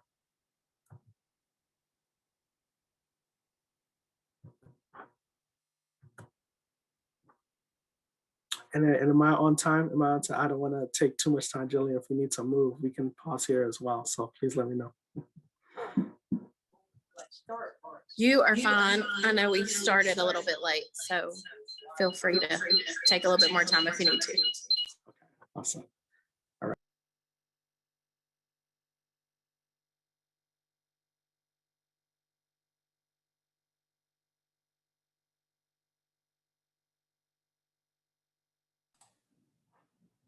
Dudney, I think you've accidentally muted. Thank you so much. No worries. Yes, thank you. All right. And so, so to take us through the end here, if we go to the next slide, we talk about, again, like we're the mentors, so much happens in settings programmatically, but outside of programmatic settings, right? Where so many kids, their relationships come from, faith-based institutions, after school settings, workplaces. If we go to the next slide here, one second, we'll go to the next slide. We wanna make sure that we engage young people wherever they work, play, live, and learn. And what's great about performing for a team is that oftentimes it can be all 4. You can be on the team, but maybe you help the coaches afterwards as an intern, right? You learn in the film room, about the sport and about how to come together. The teammates, if you go to training camps, maybe live together and sort of learn how to build community. There's just so much opportunities for us to make sure that wherever mentors and mentees are, that at least at Mentor National, that we're trying to provide them with the resources they need to build connections. In the next slide as well, whether it's through a program, certain institutions, or just community settings, we really want to make sure that we find where these caring adults are to provide them with support. On the next slide, mentors, they do a lot. They're a trusted friend, they're a caring, responsible adult, they're positive role models. And we really want to help each community be mentor rich or relationship rich, right? Where the context is filled with folks who play these roles. And I think coaches are oftentimes leaders in doing this. And the next slide, some of the things that we talk about, we also want to, as we talk about mentoring, we really see it as something that is a part of what you do already. If you're an uncle, be an uncle. If you're a coach, be a coach. And doing the mentoring mindset kind of work supports that effort. We're not asking folks, and in the research, it's not the guardian role, which is a specific role. And we're not talking about the licensed roles, right? The specific role that a social worker or a psychologist does through their licensing. We're talking about just the role of really being as supportive as we can in intentional ways. And so in the next slide, mentors do this in so many ways, helping to find resources, asking questions, actively listening. This aspect of do no harm is incredibly important, where we really want to make sure that we have proper boundaries and expectations between us and young people so that they're safe. One of the things that stand out in our research is that for a young person, not having a mentoring relationship is better than having a negative mentoring relationship, where there's inappropriate boundaries or inappropriate closure, things of that nature. And so we really want to make sure that we start from that place of doing no harm and then go from there in terms of how we relate to young people. Somewhere on the next slide, mentors who seek out training to deepen their knowledge, who coach in questions, who learn as well as teach, right? Who see the relationship as being bi-directional, and see themselves as a part of a web of support for each young person is deeply important. And so lastly, I wanted to just run through a couple of tools that I think and I hope can help you as you adopt a mentoring mindset. So if we go to that next slide, in terms of ICU, right? Noticing young people, being intentional. On the next slide, there's a tool called the ladder of inference, which is really about how do we make sure that we don't leap to conclusions and make assumptions about who young people are and what they're doing and why they're doing what they're doing.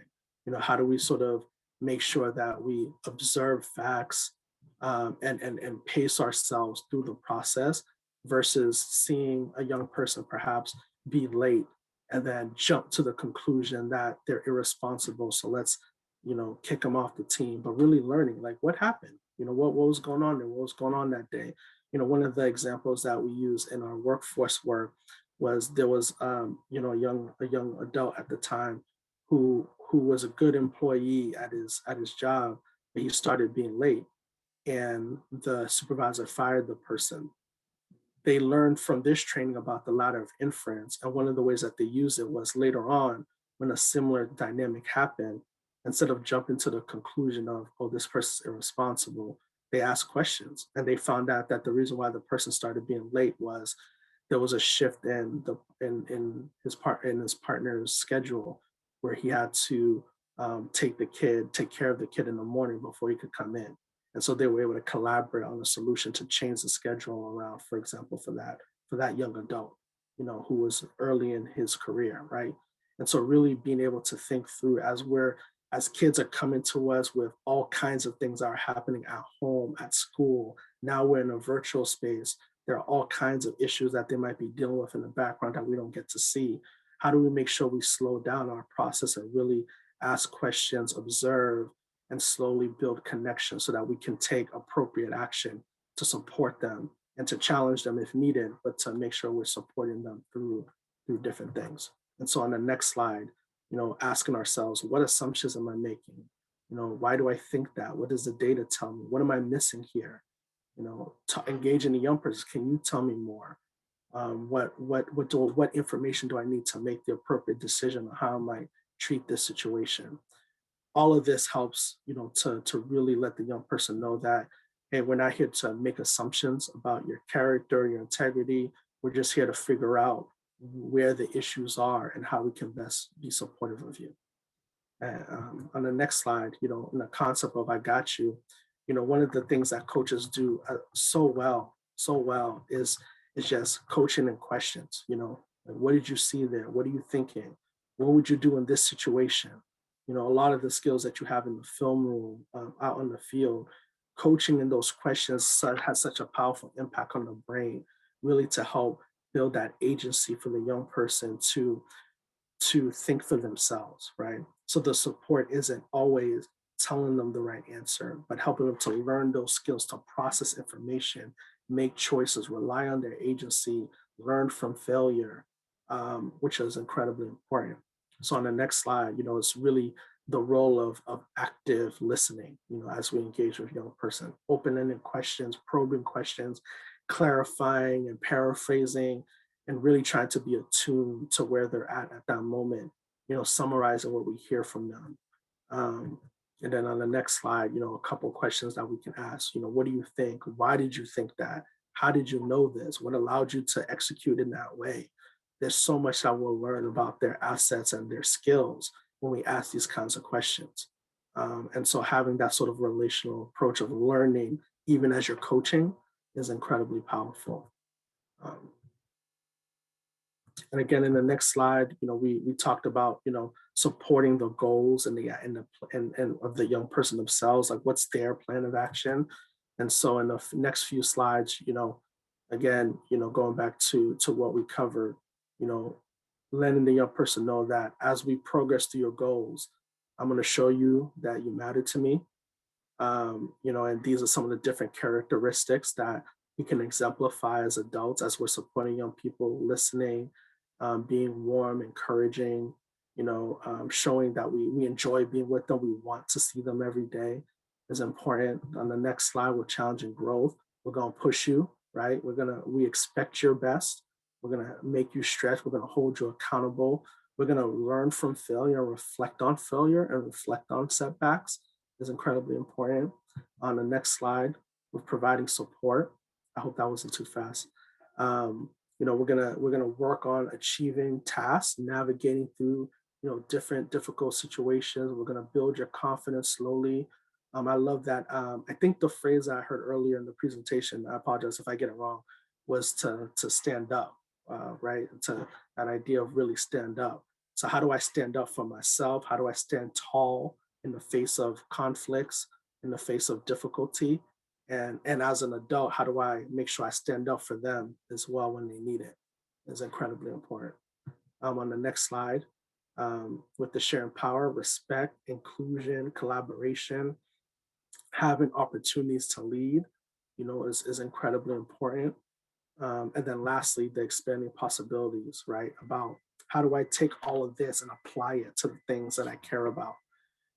So as we share power, that allows great groundwork for expanding possibilities on the next slide, where we can broaden our world to inspire what my future possibilities can be. Can I be a coach? Can I be a teacher? What can I do with the skills that I've learned here as I navigate some of my next steps? And connecting young people to other adults who can help them to grow and help them on their path. And then again, lastly, the community piece, we're in this together. Young people need to know that we love them and we care about them, and that we come together as a community to support them. So on the next slide, this is a tool that we use in our trainings too, which is, what's the goal that you have in the next 6 to 12 months? What are the action steps that will help you accomplish your goal? And then who can help?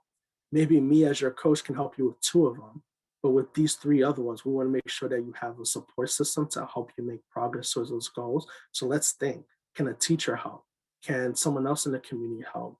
Can we call someone from, the programs at Elizabeth, in our community, whatever the programs are, can we reach out to them and see if there are other adults in the community who can help you with the action steps that you're taking towards your goals? Because we're in this together as a community to help you make progress in the best way we can, whether it's one person helping you or multiple, or your peers. And so, the next slide is just sort of a summary, the mentoring mindset. I see you, I got you, I'm here to help, and we're in this together. And to do that every day, whether you're there in that young person's life for a season or a lifetime, whether it's one interaction or several interactions over the course of a season or over the course of a year, really being able to adopt this mentoring mindset through the work and the role that you have in their life and in their community, we've seen to have incredible, possibilities. And young people can also do this for each other, and for adults even, because of the brilliance that they bring to the table. And so the next slide, four things to think about, to consider is, using the mentoring mindset as you're building relationships with young people, really thinking about where the young people that I know, where do they live, learn, work, and play? And what are the developmental opportunities for them in those areas? How can we help them build and expand their web of support and help them to accomplish their personal goals, but also the programmatic goals. Like if you're on a team, you're trying to win, and you're trying to develop a sense of excellence and a sense of high quality teamwork. And so how do you help youth support the communal goals, but also support their personal goals through that? And then lastly, centering young people as well, like youth are partners, so we can go to that next slide. Youth are partners, and so relationships, when they're empowering in any context, really help us to gain energy. They're transformative, and young people have so much that they can bring to the table to sort of be partners in the work of relationship building, right? It's not just on the adult, right? But youth can also show up and say, hey, I have an idea of how to make this community and this team stronger. And so keeping that in mind as well. And so I think next slide is the last slide. And so thank you all so much for having me, and allow me to be here and to share a little bit about this work, and to also hear and learn so much from you all about the incredible things that you do with your young people, to connect with them, to believe in them, to learn from them, and to create a pathway for their growth and development. So thank you so much.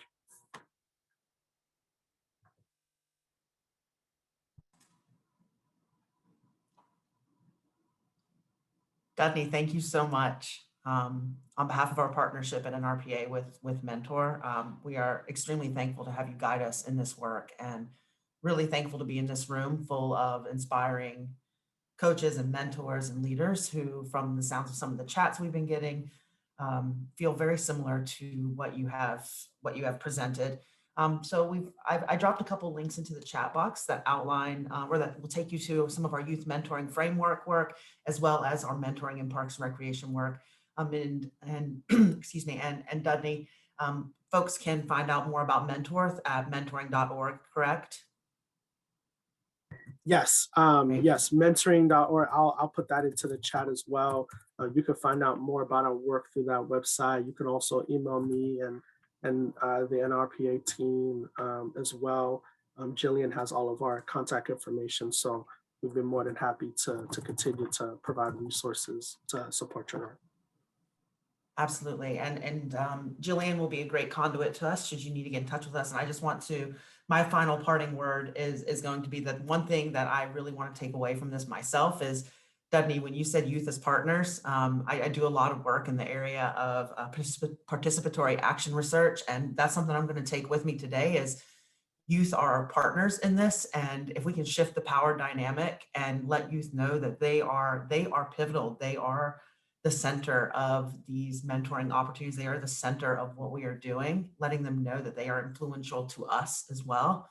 I think that's just going to grow this area and help us develop youth that have been impacted by trauma, that have been impacted by the ACEs, that have been impacted by their environments.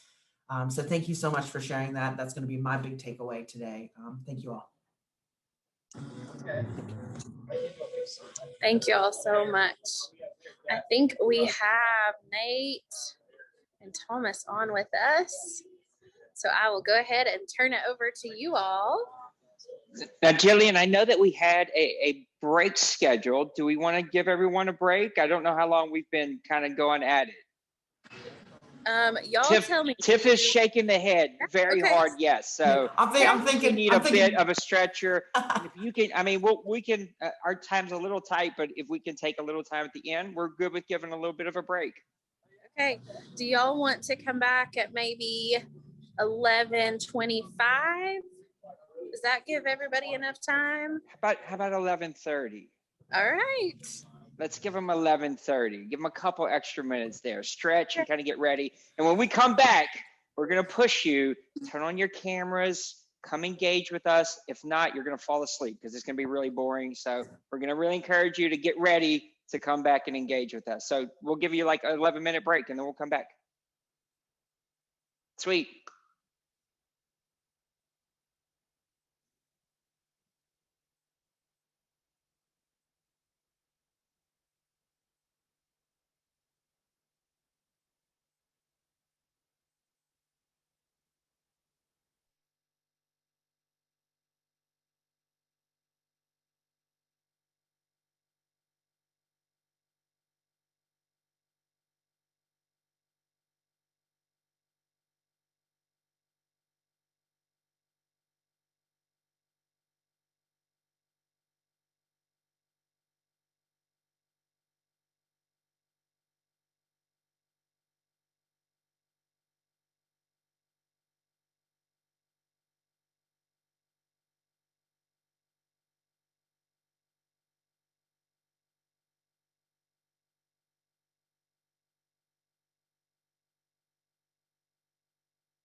All right, there's no rush. We still got 1 minute before we're going to get going here. But as you come back, we do have a poll up. We'd love to kind of see what our virtual friends are feeling. How are you doing after this really great day of a lot of great speakers and great information? Jillian, I don't know what our in-person thing looks like. I was hoping everybody was going to be on camera so we could see our in-person friends too, but feel free to just kind of ask everybody how they're doing, and we can't wait to kind of get started here in another probably 45 seconds or so.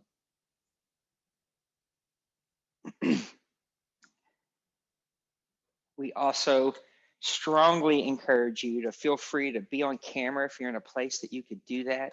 Let us see your beautiful faces. Get ready to unmute with us. Get ready to chat with us. Get ready to use the poll function. We're going to do all kinds of fun things. We're going to play some activities. We're going to get you to come communicate with us. We can even use the last 30 seconds to talk about Tiff's amazing photo that she has here. I love when people turn off their cameras and we just see whatever quality photo they have. And Tiff, yours is in the top 3 of the ones I've seen in the past year.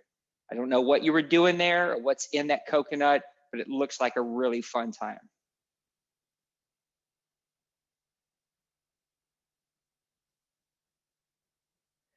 All right, we got 10:30. So we will make it a trainer 30 seconds, which is longer than normal time, to give everybody time to come on back, at least see a face or two, so we know that we're not just talking into the ethos. I see Thomas's face all the time. There we go. It's good to see everyone. I'm glad that you guys are here. I'm glad that we get to be a part of this. We're going to give it like another 15 seconds, just in case people are still coming back. It sounds like it's been a great morning. Hopefully everyone is warm. It is not warm, even way down here in the south. So hopefully the rest of you are staying pretty warm.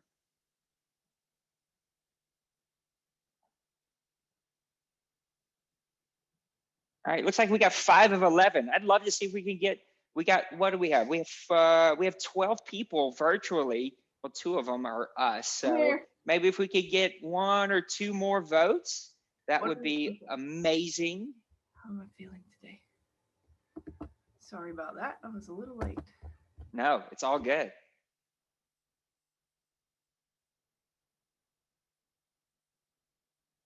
There we go. Thank you. So we got a lot of pretty goods and 1 feeling amazing. So that's a good place to start. That means we can push you. We can really have some good conversations. We're going to go ahead and end this poll and jump into it because as we all know, 60 minutes goes by really fast. And we're trying to do like a whole bunch of stuff with you before our 60 minutes is up. So let's see if I can't close these polls. This is going to be a challenge today because not only am I doing PowerPoint and facilitating, but I'm also in charge of polls and all this other fun stuff. So this is going to be, we're all in this together, okay? And so we're going to see how far into this we can get. Thank you again for allowing us to be here. My name is Nate Lejeune from Up to Us Sports. I'll tell you a little bit more about myself and my other friend that you see here with you, but we appreciate you joining us today. A little bit about Up to Us Sports. Our mission is to engage, train, and support sports coaches to transform youth programs and communities. Our values, our goals are to develop the coach and everyone, foster positive relationships, focus on results, and being accountable to our supporters. And we've been lucky that over the last 10 years, we've been able to place almost 3,000 coaches and programs all across America, including training. This number is actually now over 23,000 coaches in sports-based youth development. We truly believe that a coach is one of the most influential and powerful adults that can be in a young person's life. Like I said, my name is Nate Lejeune. I'm coming to you live from the great city of New Orleans, where we are still recovering from the world's worst Mardi Gras that we've ever had in the history of Mardi Gras, with no parades. But I'm happy to be with you, and let me let my other buddy announce who he is and tell you where he's from. Hi everyone, my name is Thomas Padro, and I am out of the Miami, Florida office for Up to Us Sports, and have been with the organization for the last 7 years, pretty much side by side with Nate here, and in the field for 8 years, also doing some work in youth sports for the Miami Marlins. Thomas is one of the most amazing people that you'll get to meet. He is also a high school baseball coach and will be running off to a baseball game here in just a little bit. And yeah, and he's been here just as long as I have. And if that guy stayed in this field after being with me for this long, like, he needs a gold star. So here's a couple of ground rules. Of course, we're probably all Zoom experts by now, but if not, we gave you a little bit of a photo down there to tell you exactly how to use all the functions, because we're going to use all of them today. Normally we do breakout rooms and all kinds of stuff, but be ready to unmute. Come be on camera. Come talk to us. We're going to ask you to unmute and talk back to us. We're going to ask you to vote in polls. And it's going to have to be quick, because 60 minutes goes by really fast. We also understand life doesn't stop just because you're hanging out with us for an hour or hanging out at this entire event for the morning. We understand there's a lot of things pulling for our attention. We just ask that you be as present as you possibly can be. And if you got to turn your camera off to take care of something, we totally understand. Just come back and rejoin us as much as you can. And one of our big rules here at Up to Us Sports, none of this is forced fun. We do invite you, though, to come on this journey. This is so much funner when you participate with us and engage with us, because, well, the more that you talk, the less, as Thomas says, you got to hear from me, and that is always a really good thing. And as we know, one mic at a time, but what I've already seen from this crew, that's not going to be a problem. But that we're going to encourage you. Come on, come hang out with us.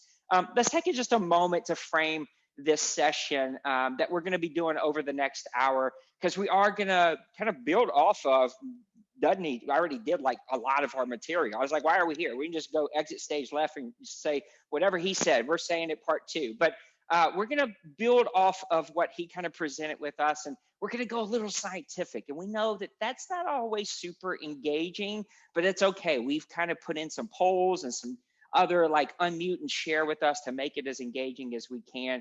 Feel free to use the chat box. I thank everybody who was using the chat box a while ago, and lots of great conversations. And thanks for letting me jump in the conversations with you. So come. Ooh, it's okay, Jillian. Sorry, would you check the waiting room? Oh, yes. Let me check the waiting room. Yes, it looks like we've got some of our friends in the waiting room. Now we're going to be in real trouble, friends. If I have to watch the waiting room too, then we're going to be real trouble. No, I'm just kidding. Let's see. I think that's it, though. I think that's all of our friends. So where was I? Oh, yeah. So please ask questions and talk with us as we go through this whole thing. Here's a couple of outcomes that we're looking to achieve with today. Number one is we're going to define the stress response and describe how the brain reacts to stress. We're going to identify the 3 most common stress responses. We're going to define triggers and the role that it has in the stress response. We're going to apply empathy and perspective taking when coaching to youth participants who may demonstrate some of these symptoms of experiencing trauma. And then we're going to apply the principles of behavior tells a story to your own coaching principles, because you don't come to us at ground zero. You guys are already great coaches. You already do a lot of amazing stuff. And we're just going to add to that toolkit and see if we can't take that toolkit to the next thing. Okay, we're going to play a little game, but you got to play with us, okay? So you're going to have to at least unmute. If not, this is going to be terrible. I'm telling you right now, this is going to be the worst game you've ever done in the world. For our friends who are live, you can try to join us as much as you can. This is going to be a little difficult because this is kind of something we got to hear you. So here's what we're going to do. The instructions are on the screen, but we're going to do something called count off. I think there is, let me just go ahead and make sure there's 13 of us. I'm going to ask my friend Thomas to play. We're going to see if we can get 12 of us to participate in this. I don't know. I haven't heard from 12 of us yet, so I'm taking a chance here. But what we're going to have to do is I'm going to say go, and I'm going to start a 30-second countdown on my little phone here. What you have to do, the job of our group, is that each of us must count from 1 to 12, but you can only say one number. And when someone repeats a number or 2 people say the number at the same time, we have to start all over. So 1 to 12, easy task, 30 seconds, but you can only say one number at a time. If someone repeats a number or says the number at the same time, we're going to start you all over. what questions might we have? Greatest instructions ever. Thank you. It's like they pay me to do this. This is amazing. Okay, here we go, friends. Get ready to unmute. We're going to get started in 3, 2, 1, go. 1, 2,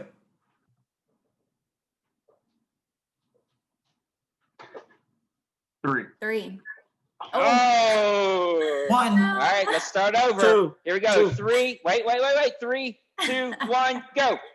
1, 1. Oh my gosh. 1, Go. Stop. Just try it again. 3, 2, 1, go. 1. 2, 3, 4. Ah, let's try it one more time. Go.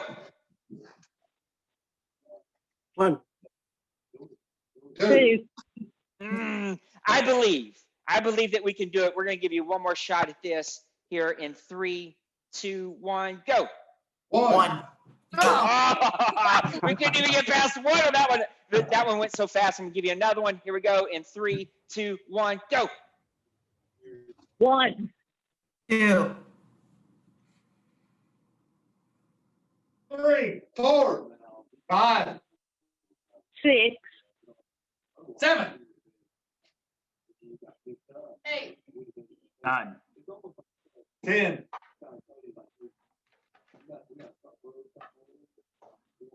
11. 12. Yay, there we go. We did it. And we beat our 30 seconds. Good job, everyone. Let's talk about that game. Oh, I think we were going to talk about that game. Yeah, there it goes. What happened during this activity? Somebody, you got to be ready. Quick on the unmute because we've got to run through these questions. What happened during that activity? What were some of the emotions that you were feeling? Anticipation. Some anticipation. Can you talk about that, Tiff? Like what was causing some anticipation? Yeah, I was a little anxious. I didn't know if I should speak up or if I should let someone else speak. Totally. So like not knowing exactly when to go or where to go or how to go, and just like that anxiety there. Somebody else. Thank you, Tiff.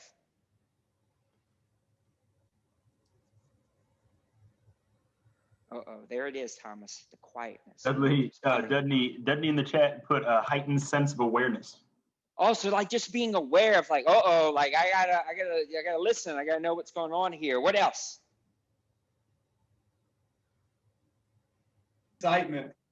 Excitement. So there was some excitement in that. I love that.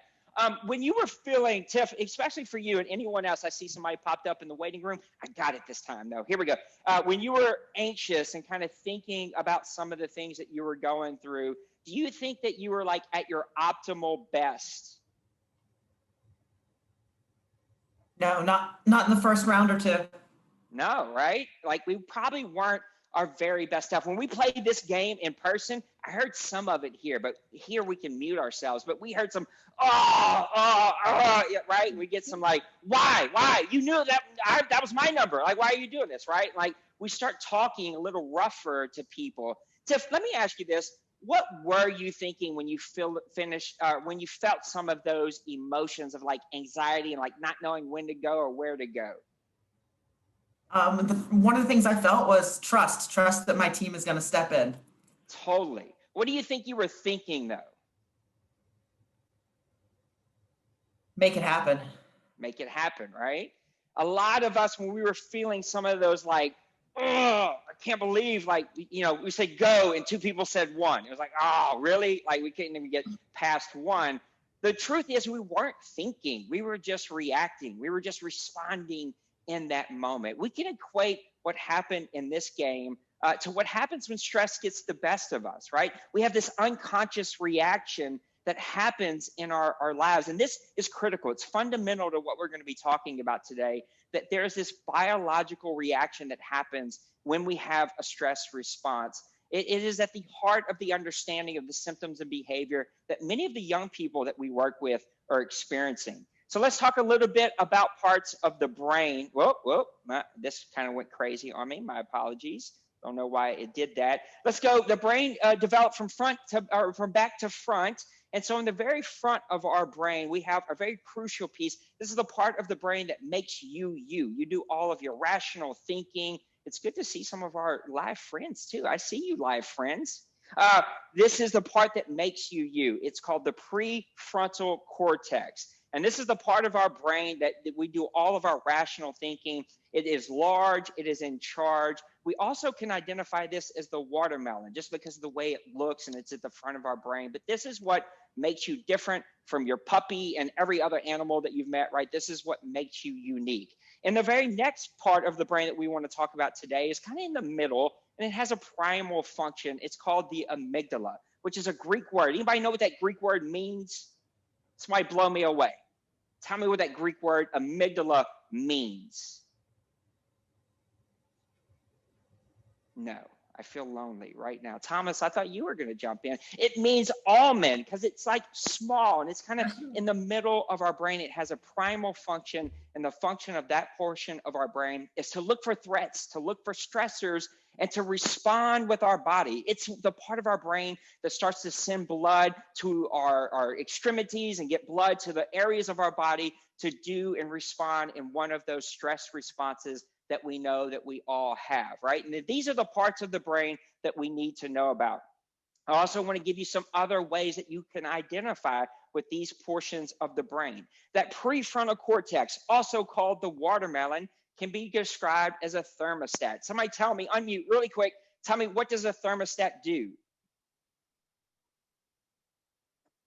That's absolutely right. It gauges the temperature around it, and it makes adjustments to your air conditioner or to your heater. You guys are so smart. Thank you for talking to me. I'm going to keep pushing you. You're going to talk to me before this is over with, right? It looks at what the atmosphere is, and it makes a decision to turn the air on, turn the heater on. Does it go up? Does it go down? How do we regulate ourselves? And that's what we can correlate to the prefrontal cortex, the watermelon, also the thermostat. And then that amygdala, what's a smoke detector do other than tell Nate that he's cooking food? Oh, I gotta laugh. I heard it. I don't know who it was, but I gotta laugh. By God. What does the smoke detector do, friends, other than tell you that you burnt the chicken? It alerts you. It alerts you. Thank you, right? It just says, hey, I don't know what's going on, but there's something going on. Does it tell you if you're burning the food or if your whole house is burning down? No, right? It just tells you there's a threat, there's something going on that you need to be aware of, and that's what the amygdala does. It just looks for threats and stresses, and it tells you, hey, this may be dangerous to you. You might need to look at having some type of response to keep you safe. It just goes off. Let me go ahead and go to the next one. I think we've got a poll question. Oh, no, Nate's doing the poll questions. So let me see if I can throw this poll question up really, really fast. I don't think I can for some reason. Uh-oh. I think it's only showing me one poll. It's okay. You guys unmute and talk to me. I knew that this was going to happen. I even told Thomas, watch, these polls are not going to work. I want you to identify some little stressors in life that once you take care of them, they go away. Somebody tell me, what are some of those little things in life that when you take care of them, that your stress kind of goes away? Unmute and talk to me. Putting away the laundry. Yeah, putting away the laundry. Leah, I'm the same way. Matter of fact, I got a basket right over there that y'all can't see because I got the lights down real low. But like, drives me nuts. I just want to put away the laundry, get it out. All right, give me some other things. Stopping to get gas. Stopping to get gas, right? Especially when you're like low on gas, which evidently is my wife's special gift that she has. There's always low on gas, and Nate's got to go fill up the car. Give me something else. Getting a phone call about your car's warranty and hanging up. Yeah, those can be stressful, right? It could be like late for a meeting or late to meet a friend. It could be like having to pay a bill and you know that's due today and you just got to get it over with and you pay that bill. In these most extreme situations, what do you think happens to our body? Like when we feel stress, what happens to your body? What are some of the things that you feel and some of the things that happen to you? Get anxious. You get anxious. What else happens? When we feel that anxious, what happens to us? Sometimes you tighten up, you're not breathing. Totally. We tighten up and we don't breathe the way we probably should breathe. What else? Heart rate goes up. Heart rate goes up. Love it. What else? I just talk too much. We talk. Maybe we'll over talk. I'm really good at over talking everything, as you probably already see that I'm a couple of minutes deep into this, right? Sometimes we sweat, our heart rate goes up, all of these things. And then we get this stress response. These are really a couple of different ones. We're going to talk about three primary ones. Somebody tell me what you think these stress responses are. What are some of the stress responses that happen when we feel stress? Fight. I thought I heard it, but it was real low. Fight. Fight, yes. What else? Flight. Flight, I love it. What else? Freeze. It's like y'all seen my slides. I don't know how you do it. It's like television, just looking at all of my slides before they even come up. These are the things that our body tells us to do, right? It starts sending blood out of our prefrontal cortex, which is super important. It takes blood away from the area that we do our rational thinking, our rational choices, and it sends it to our extremities because we need to do one of these three things. We need to fight our way out, which is not me. Thomas is a fighter. It's going to flight. I got to run. I got to get up out of here, or I freeze, the animal equivalent of playing dead. These are the three common ones. There is another one, but for sake of time today, we're not really going to talk about it. But in a normal situation, we dip into one of these stress responses. We handle the situation at hand, and then we come back out of it. Blood goes back to our prefrontal cortex, and we're able to kind of function normally. But in some of these most extreme situations, that doesn't necessarily happen. And to kind of talk about some of those extreme situations, my friend Thomas is going to come up and tell us about some of them. Thanks, Nate. So here's where I want to check, because we didn't catch all of Dudney's presentation before, but Dudney or anyone who was here during that, did we get a chance to talk about adverse childhood experiences and where they came from? No, we didn't dive into that particularly. It's an important part of all of this. Awesome.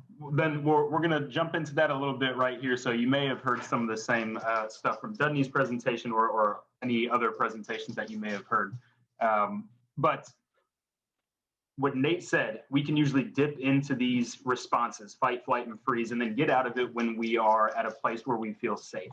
But the question that we want to ask, and where we come in as mentors to youth, as positive adults in youth lives, what happens when one of our young people actually can't dip out of that response, right? They jump into it and then they can't turn off whatever that response is. So I want to ask you that question. What could happen to that person's brain if we experience these big scary situations, either significantly or chronically? What do you think can happen?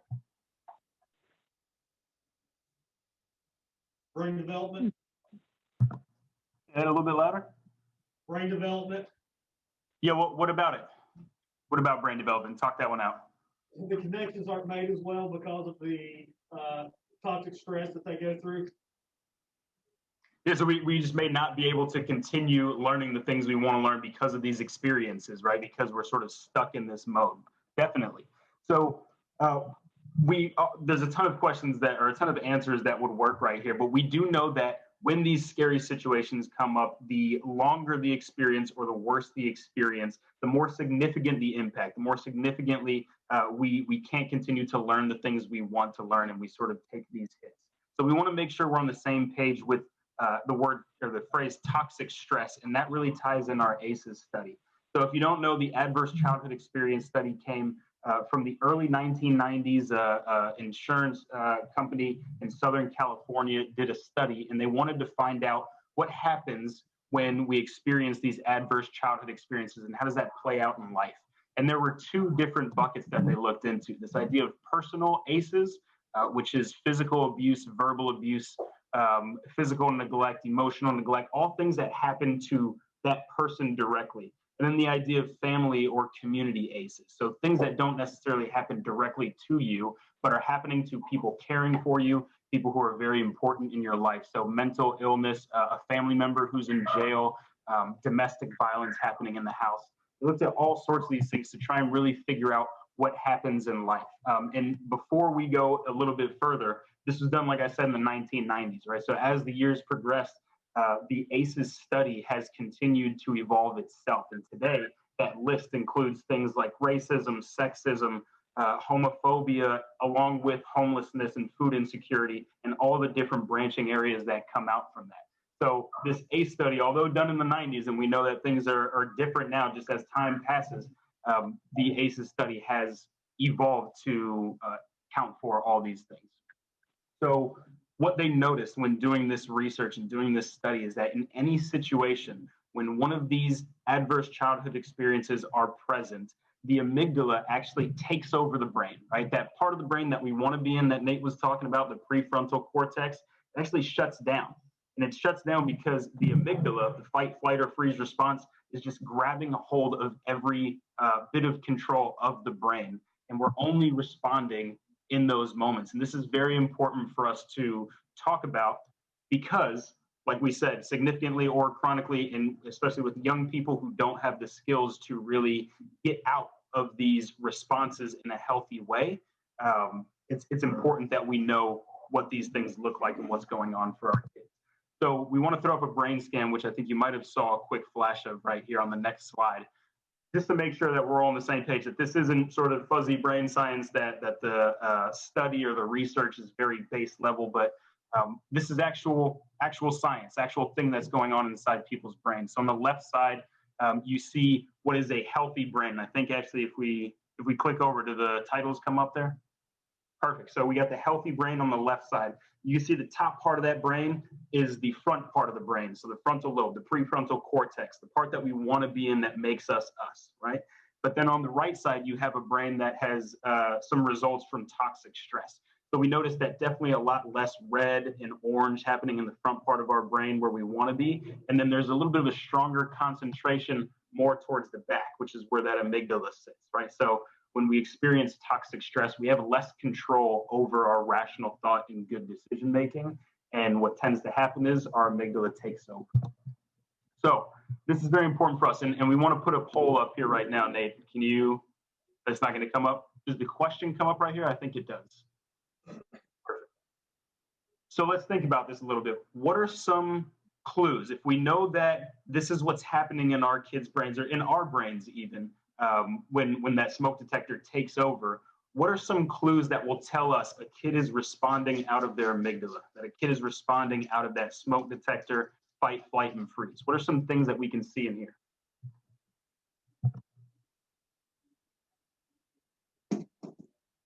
Low social skills. Yeah, low social skills. They sort of shut down socially. Definitely. Let's get a few more. 2 or 3 more. What else will we notice?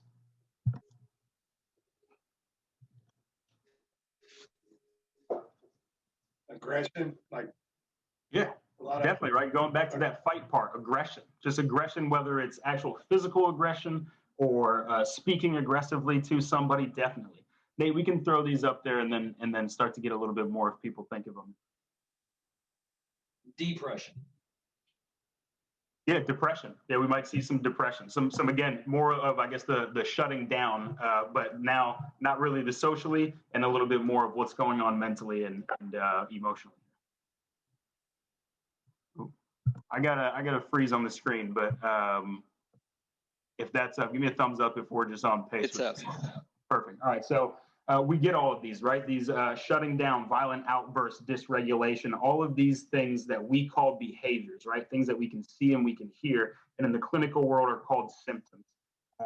So it's important that we focus on these things that we can see or hear.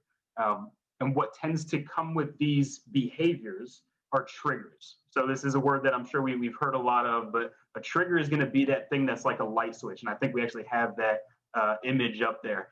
It's something that you flip that light switch, this trigger is present, and then automatically we're seeing these behaviors, these aggressive responses, or this shutting down, this depression.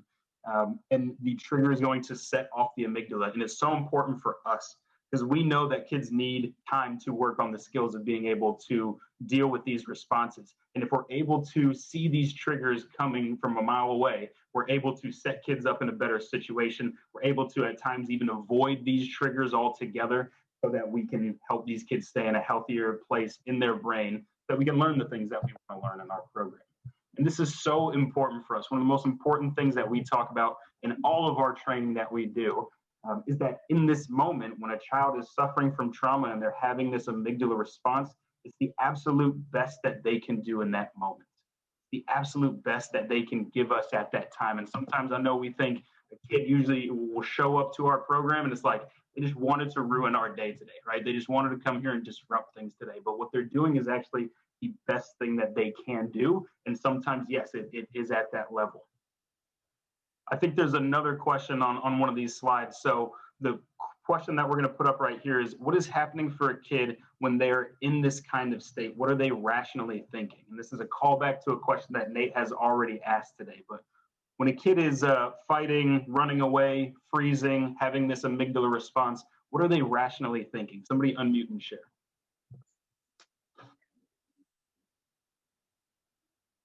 And then I think some of those folks that are a part of the live crew may have had like a handout with some responses that you can fill out right there as well.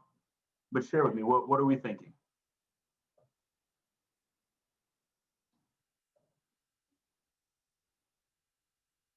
Think about yourself in that moment too, because this is really important to hold on to. If you've ever had this like outburst, this like speaking aggressively to somebody or getting in a fight or having to shut down and run away from something, what were you thinking in that moment? I think a lot of them feel imminent doom. Say that a little bit louder. I heard a response, but I couldn't really fully hear. Imminent doom. I got you. They were feeling like this doom, like there's just Sure. like a lot. There's this thing that's going to happen to them. Yeah, this doom, right, from what's about to come, or just in that moment feeling that way. And it's really important. Somebody said, I think right before we got that response, I don't know, which is really close to the response that I think we need to focus on right here. Is that in that moment, if we've ever had an argument and we said something in the heat of the moment that once it left our mouth, we were like, oh no, why did I say that? And you ask somebody, why did you do that? What were you thinking in that moment? And they can't answer. It's because we're not thinking when this happens. There is a thinking part of the brain, rational thought and good decision making. There is a reactionary, survival-based part of the brain, which is the amygdala. And when kids are responding, when they're fighting, running away, freezing because they have this amygdala response, they are not thinking.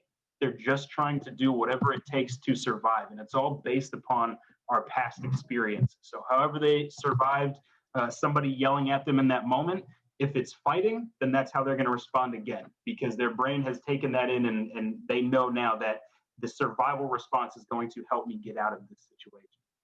Such a vital moment in our training. Kids are doing the best that they can, and the brain has just been rewired. That amygdala hijacks the brain, literally takes control away from the prefrontal cortex, and that's it. But just by showing up, kids are making this incredible effort because we know that they're trying, they're doing the absolute best that they can, just don't have the skills in this moment to deal with these responses. So very, very important for us. And on this next slide right here, we're going to call back to this in a little bit. But again, if we're not thinking, if we're working out of our amygdala, then a player isn't going to be able to rationally tell us what is going on. But based on their responses, based on everything we know about the brain and about trauma, if a player could tell us what is going on, they would say something like what we have right here, right? Talking about survival, talking about an abnormal situation, but a very normal reaction. That kids are always on guard, but that they're doing the best that they can do. That first one is always so important to me. I think it's like the top one that I love to take out. It's this normal reaction to an abnormal situation. Why would you try and do something different? The brain is actually doing this for us in the amygdala. Why try and do something different if we've already survived this type of situation elsewhere? So it's just a response based on what we've experienced in life so far. So all the things that kids would be able to tell us, again, we're going to call back to this in just a little bit, but now that we sort of know what's going on in the brain, we know that outward response and the behaviors that we should be looking and listening for. Nate's going to talk to us a little bit or do an activity with us to set us up for how we can work well with kids experiencing these things. This is what I need. I need you to grab a scrap piece of paper, a pen, a pencil, a marker, cut your finger. I don't care. Just something that you can write with. Don't cut your finger because there's a lot of crazy things going on in our world. But grab a pen, a piece of paper, and while you're doing that, I want to make another connection to what Thomas was saying. Somebody put on your acting skills, unmute, and tell me what is the noise that a smoke detector makes.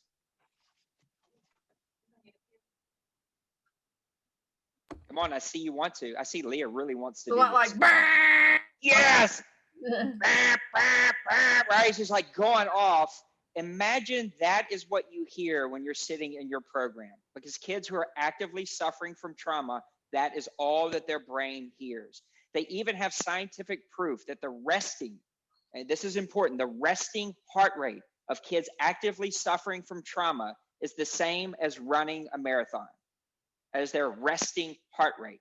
Their bodies are literally always on guard and they are tired. This is why kids fall asleep in class. They fall asleep in your program, is their bodies are physically tired because they're constantly on guard. These are the kids that sit in a chair that they can always see the door, or find themselves in a place where they always know what's going on. Okay, here's what we want to do now that you all have your pens.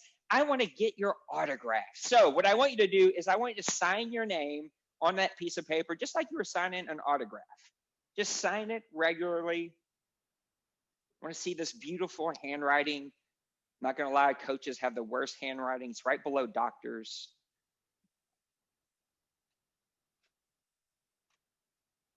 All right, now I want you to put the pen in the other hand, and I want you to sign with your other hand, your non-dominant hand. Same thing, sign it as if you're signing an autograph. And then when you're done, if you are brave enough for our in-person friends, share it to your friends around you. If you're on camera, show it to the camera. If you're brave enough, let's see those beautiful signatures. Uh-oh, we already got giggling going on and laughing going on. There's a weird lag thing that just happened for my in-person friends. Y'all just like time warped on me. It was weird. It was totally crazy. Let's see those signatures for our virtual friends. There we go. All right, somebody talk to me then. Somebody tell me a key word of how it felt, like just one quick word of how it felt to sign with your dominant hand. Easy. Easy. Give me another one. fast. Instinctual. Fast. Instinctual. There's a word that we don't use in Louisiana. No, I'm just kidding. Normal. Normal. Love it. All right. Now let's talk about your non-dominant hand. Give me a word how it felt to sign with your non-dominant hand. Abnormal. Abnormal. I see what you did there, coach. Slow. Very Slow. I sign with my awkward. I sign with my non-dominant hand. I'd be better off signing with my left toe. Like, that's how bad it is. It is not a good practice for me, right? It feels weird. It feels slow. We don't have this poll. So we're just going to ask you to unmute and talk with us. If you had to come in every day and start your day off with signing with your non-dominant hand for 1 to 2 hours a day, do you think you would get better at this skill? Yes. Yes. Any other thoughts? Because that might sum it up right there. We would, right? So I was playing basketball about 10 years ago because I can't let it go, even though my age says I need to let it go. And I tripped and I fell. And when I went to catch myself, I broke my elbow. And so I'm going to be really transparent with you. You can see my arms here. That's actually as far out as that arm goes. I'm stretching it all the way out because I broke my arm in the elbow and they can't fix it. And so because of that, for a long time, I'm telling you guys, you would have laughed at me. I had like a full breakdown. My doctor told me I wouldn't play sports anymore. I'm just like, I'm in my 30s. I'm having full breakdown mode. But I learned, because I was in a sling for like 8 months, I learned how to throw with my non-dominant hand. And it became this thing I actually got really good at, throwing a baseball or a football with my non-dominant hand, because I still wanted to play sports. You can get better at these things if you worked at it. What would it take for us to get better? Give me some words of what you think it would take to not only get better at writing with our non-dominant hand, but also like rewiring our brain. What would it take? What are some words that we could use of what it would take to rewire our brain? Commitment. Commitment. Love it.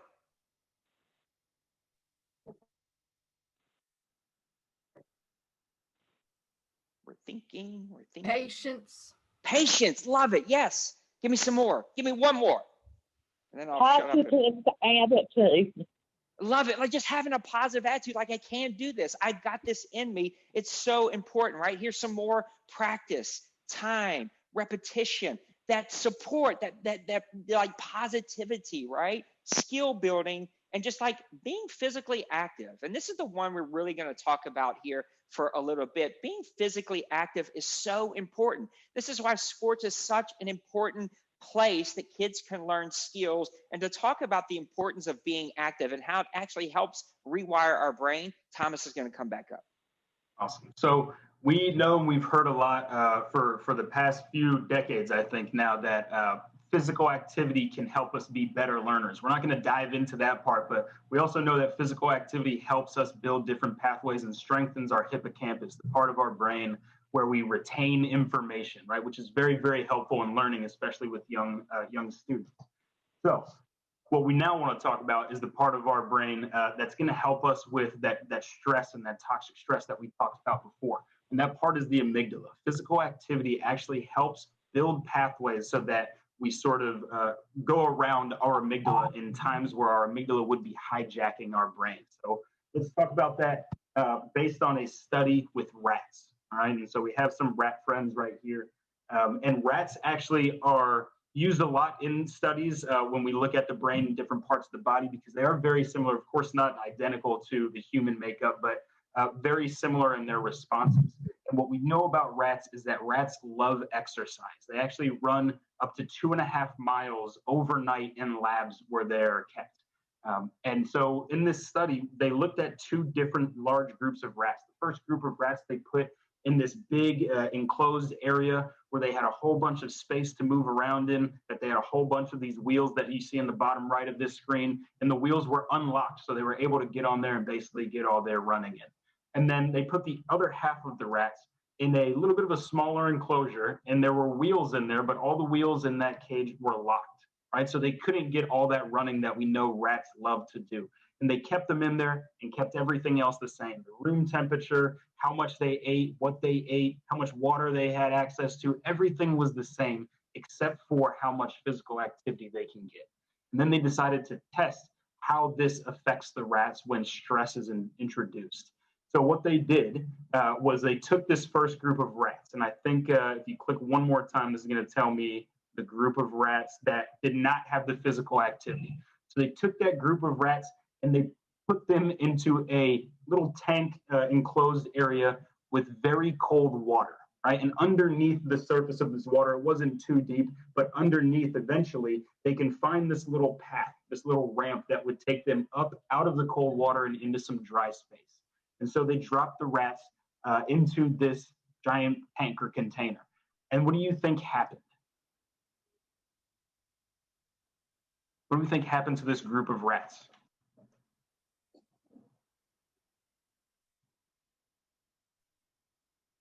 Any responses are good here?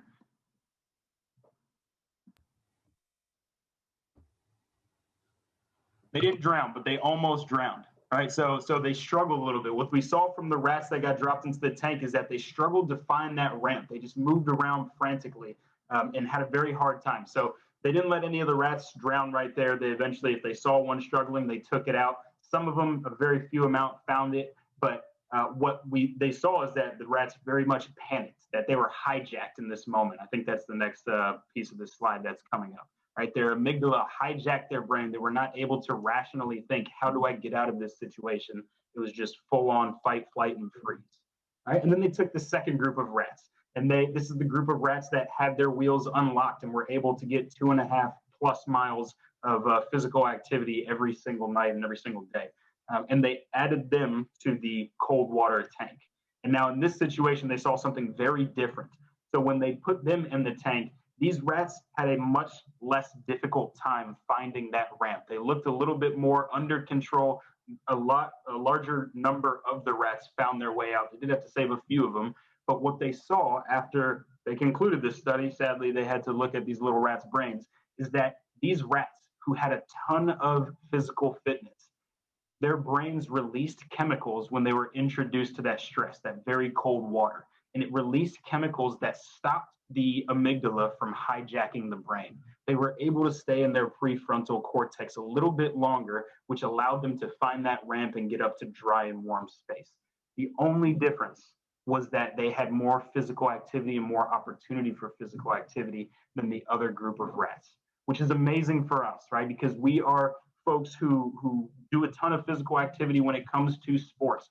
And what we know now is that just by introducing physical activity, making it something that's available for our kids, we allow them to work through their stresses better because they've built new pathways around the amygdala, but also that part about the hippocampus and that they were able to also help kids learn and retain more information. So in communities, with the kids that we work in, we know sometimes they come from communities where control is like really ripped away, or this idea of physical fitness isn't as relevant. When they come to our programs and they're able to actually get this stuff, we're helping them in so many ways that we think a lot of folks don't see, but that we're starting to see right now. And a really important part of why this is why this happens and why physical fitness is so good, this is always a great thing to tie in, is that when we go back to the conversation we had about being stressed, when we're stressed, we sweat, our heart rate goes up, we might get a little bit jittery, right? Our stomach might start to hurt. It's the same thing that happens when we're working out, when we're physically active. So the only difference between being stressed and feeling these things and working out and feeling these things is that we can stop, right? We have the control to stop, so we can allow ourselves to push further than what is comfortable. And by doing that, we strengthen the hippocampus and we strengthen the amygdala. Awesome. So give yourselves a self high five because you're doing incredible work, like Nate said earlier, right? We're not coming in here and changing the game on you. You're already doing amazing things. And to wrap this up for us, Nate is going to talk to us a little bit more about behavior. Yeah, thanks, Thomas. So again, trauma is defined as the ripping away of control, and being physically active helps us take back control. This is the mind shift that we help coaches go on, like the perspective shift. And sometimes that can be a tough journey, but to understand the kids are doing the very best they can. Biologically, the way our bodies are wired, they actually are not in control when they are suffering from trauma. And as a coach, you have the opportunity to help bring that kid back in control of their actions and their decisions.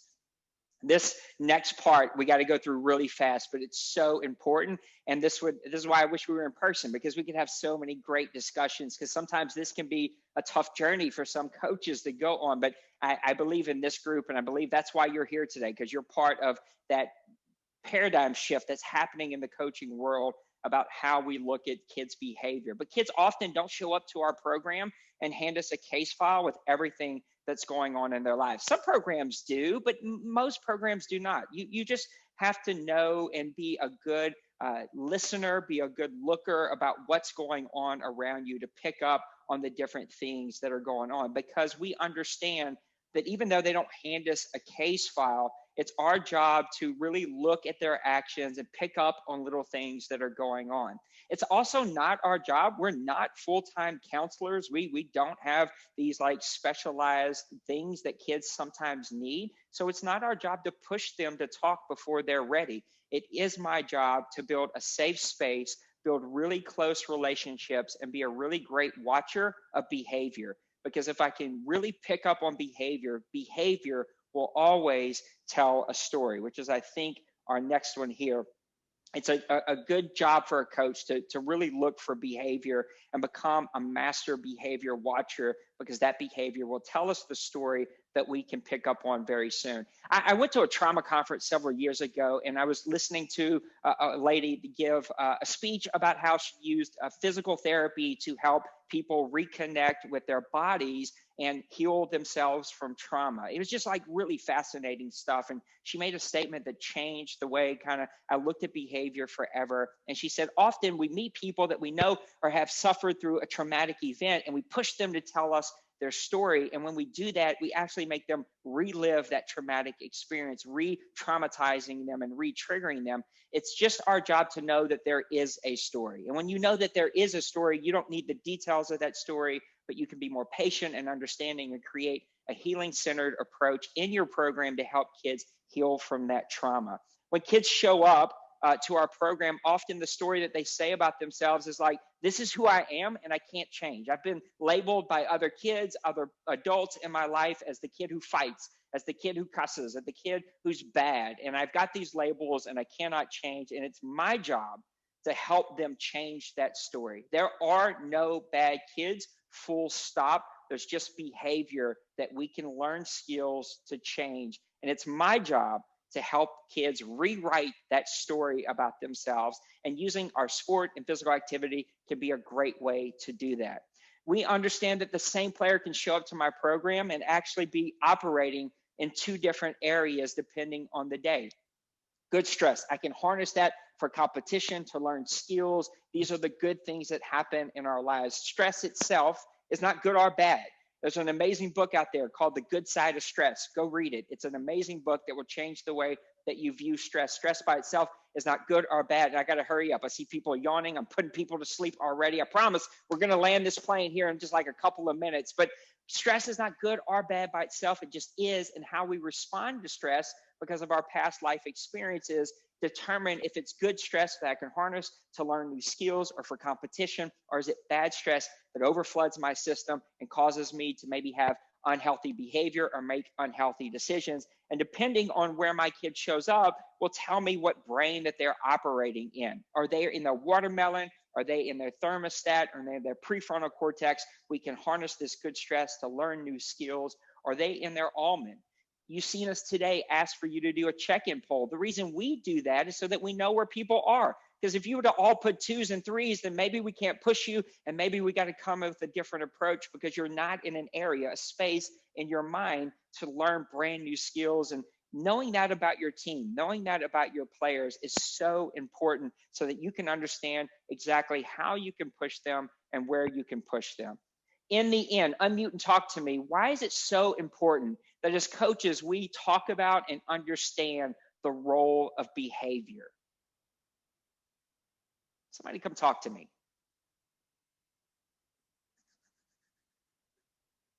It's lonely again, Thomas. I feel the loneliness. Why is it so important that we talk about behavior? As a coach, why do you think this is an important thing to know about and to be able to talk about?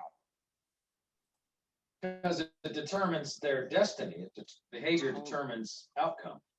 Right, like it determines maybe some of the decisions they make, and ultimately our lives are just a culmination of all the decisions that we've made in our lives. But oftentimes for kids, it's because the words may not be there. Like they don't even know this about themselves. They may not have the knowledge that, hey, I'm triggered right now, or I'm not in a good place in my brain. They're just kids and they may not have learned that information. And so maybe the words aren't there. They don't know why they're doing the things they do. This is why the kid who completely blows up and cusses you out and storms out of practice comes back later and goes like, Coach, I don't know why I did that. Like I wasn't thinking. Or that you're like, you're off the team, or you're suspended, or you got to go sit down. They're like, I don't care. It's because they do care, but they're not thinking in that moment. Sometimes the words are just not there. And a trauma-sensitive coach understands that behavior is just behavior. It does not define a person. And as a coach, it's my job to create a space where kids can heal from the trauma that they've experienced, that they can learn new skills, both physical skills and life skills, so that they can apply those life skills and begin to make healthier decisions as they move forward. This is so pivotal, that trauma is a very individual experience. And though you may be coaching an entire team of people, of young people, right, that trauma that someone is experiencing, even when they're actively experiencing traumatic events, or maybe their brain has been rewired, right? I had to dip into a 10 response because I was in a 10 situation, but now my brain's rewired and I respond to a 2, just like I respond to a 10. That's why somebody bumped me online and I swung on them, and you're like, yo, you didn't need that response, but my brain has been rewired to respond this way at all times. It's my job to really work with that young person to create new behaviors, new actions, rewire that brain, just like we talked about when we were talking about signing with our non-dominant hand. Our work with a young person doesn't just happen because we're there. It happens because we're intentionally building those relationships. We're using physical activity to begin to get the brain to rewire, and we're building those really important relationships with the coach and with the players themselves. And boy, we could go on a tangent and talk about all kinds of things, but our time is rapidly coming to a close, and we want to do one more thing with you. Life skill and sports skill. It's all skill development. As a coach, that is the power that you have. I seen before we got here, right? I forget exactly who shared. I want to go through the list really fast.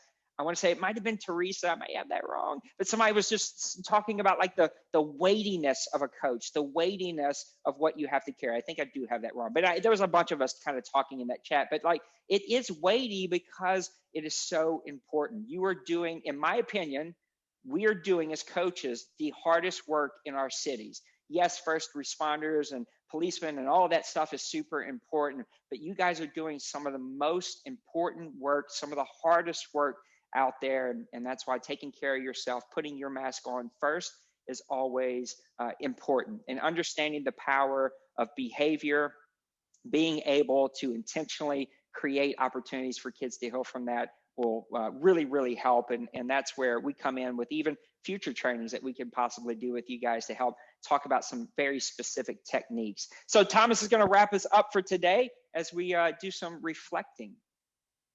Awesome. Nate, really quick, what's your breakout room capability over there? We are just going to do this all together as a group. Perfect.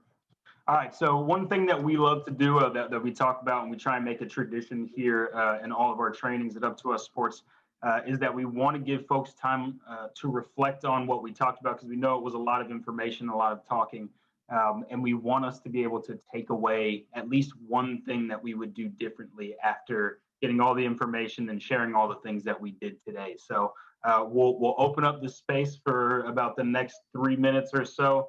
It may get quiet at first, but we're going to allow it to be quiet for a little bit because folks may be thinking. But just tell us one thing that you would do different after attending this training today.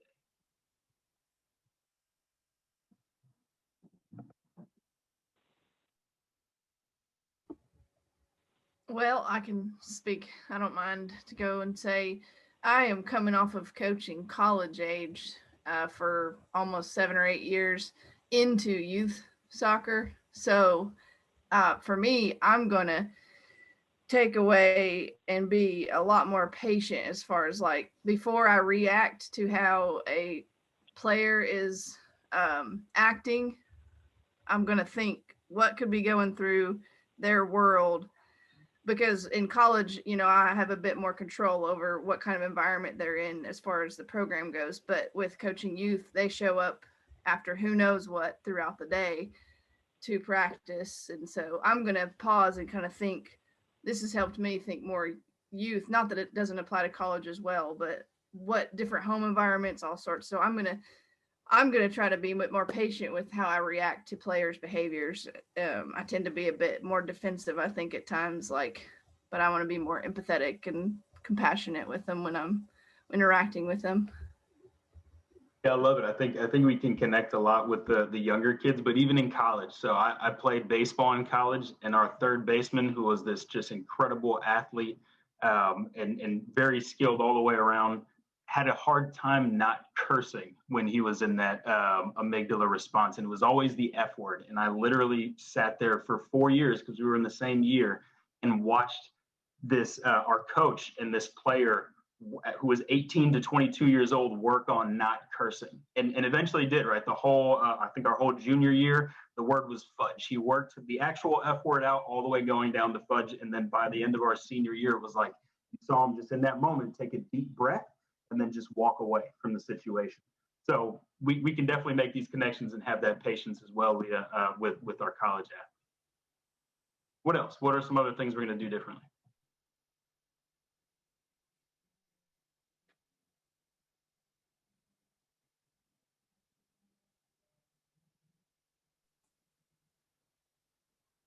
Well, I don't get to coach quite as much as I want to, but I do teach. And from time to time, I step in and help coach adult rugby. But I went the opposite direction of Leah. I coached youth prior to coaching adults.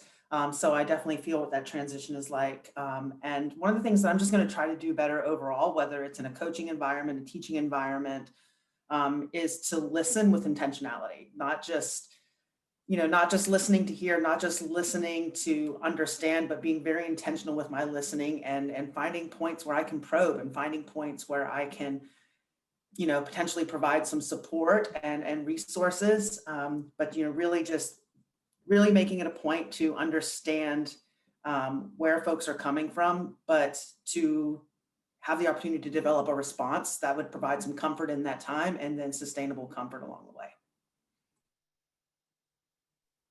Yeah, even, when I went through this, I'm a father of two older teenage boys. Even though I have a baby face, I do have two older kids. And it changed the way I am a dad, right? It changed sometimes. And sometimes I still go back to my old ways, but it changed the way I was understanding what they were going through, especially during COVID, right? And trying to understand that kids' normal ways of coping with trauma have been taken away from them by the time we're totally out of this. Some kids maybe up to 2 years. And so they haven't even had their normal coping mechanisms, your sport, your coach, you as a coach, their friends, their school, a lot of that has been ripped away from them. And so they've got extra things happening in their world and they've got no way of coping with it. And it's so critical. And I just also want to say, it's also important as a coach that we don't feel the pressure. We have to do all of this, really building our network to understand that sometimes we got to do a warm handoff to somebody else. We got to understand where our limits are. We are not counselors. We are not caseworkers. We have to understand when kids need a little extra help, a little extra attention, and be able to do that warm handoff to get them what they need. Because look, the stats out there are crazy. I think they're 75% of girls are quitting sports after middle school age. A large majority of kids are quitting sports after middle school. And we understand the power of a coach, a sports program, and just falling in love with sports and physical activity. And so we want to keep one more kid for one more day.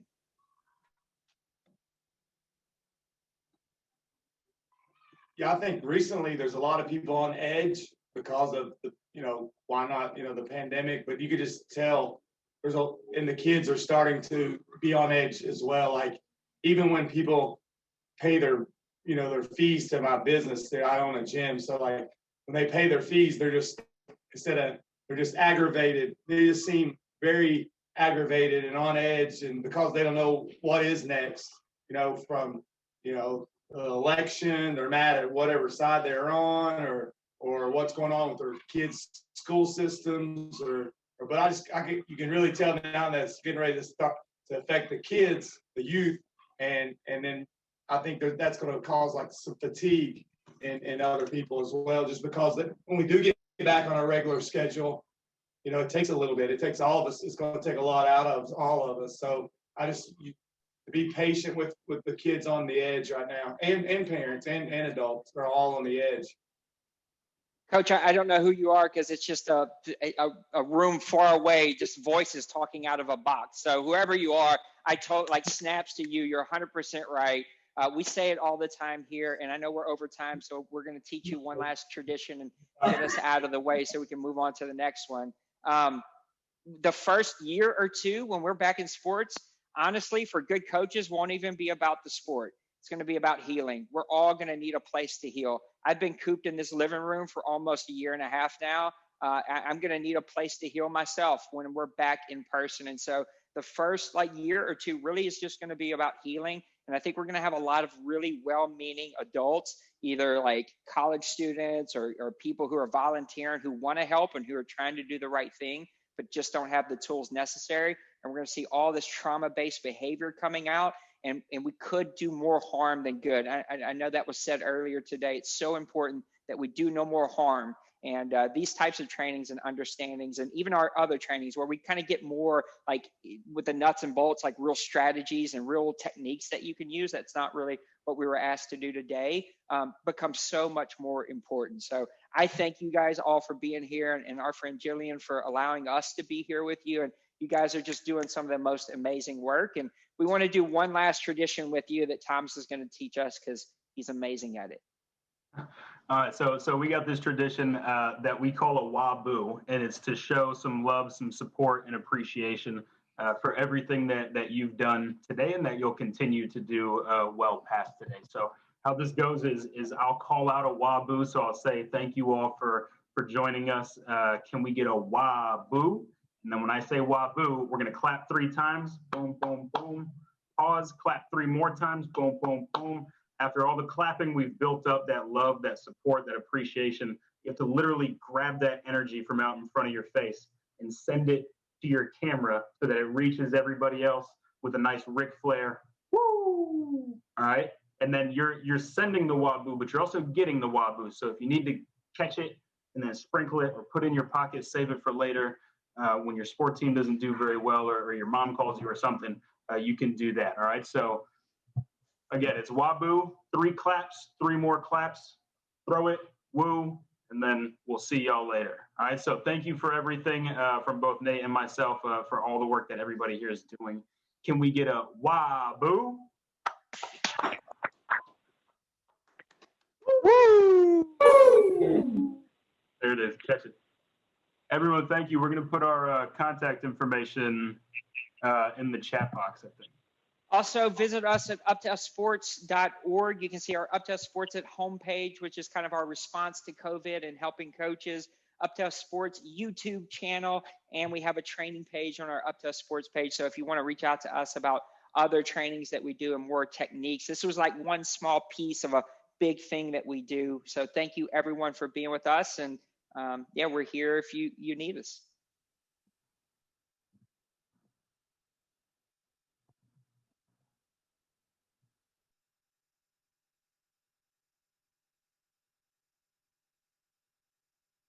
Hear me okay?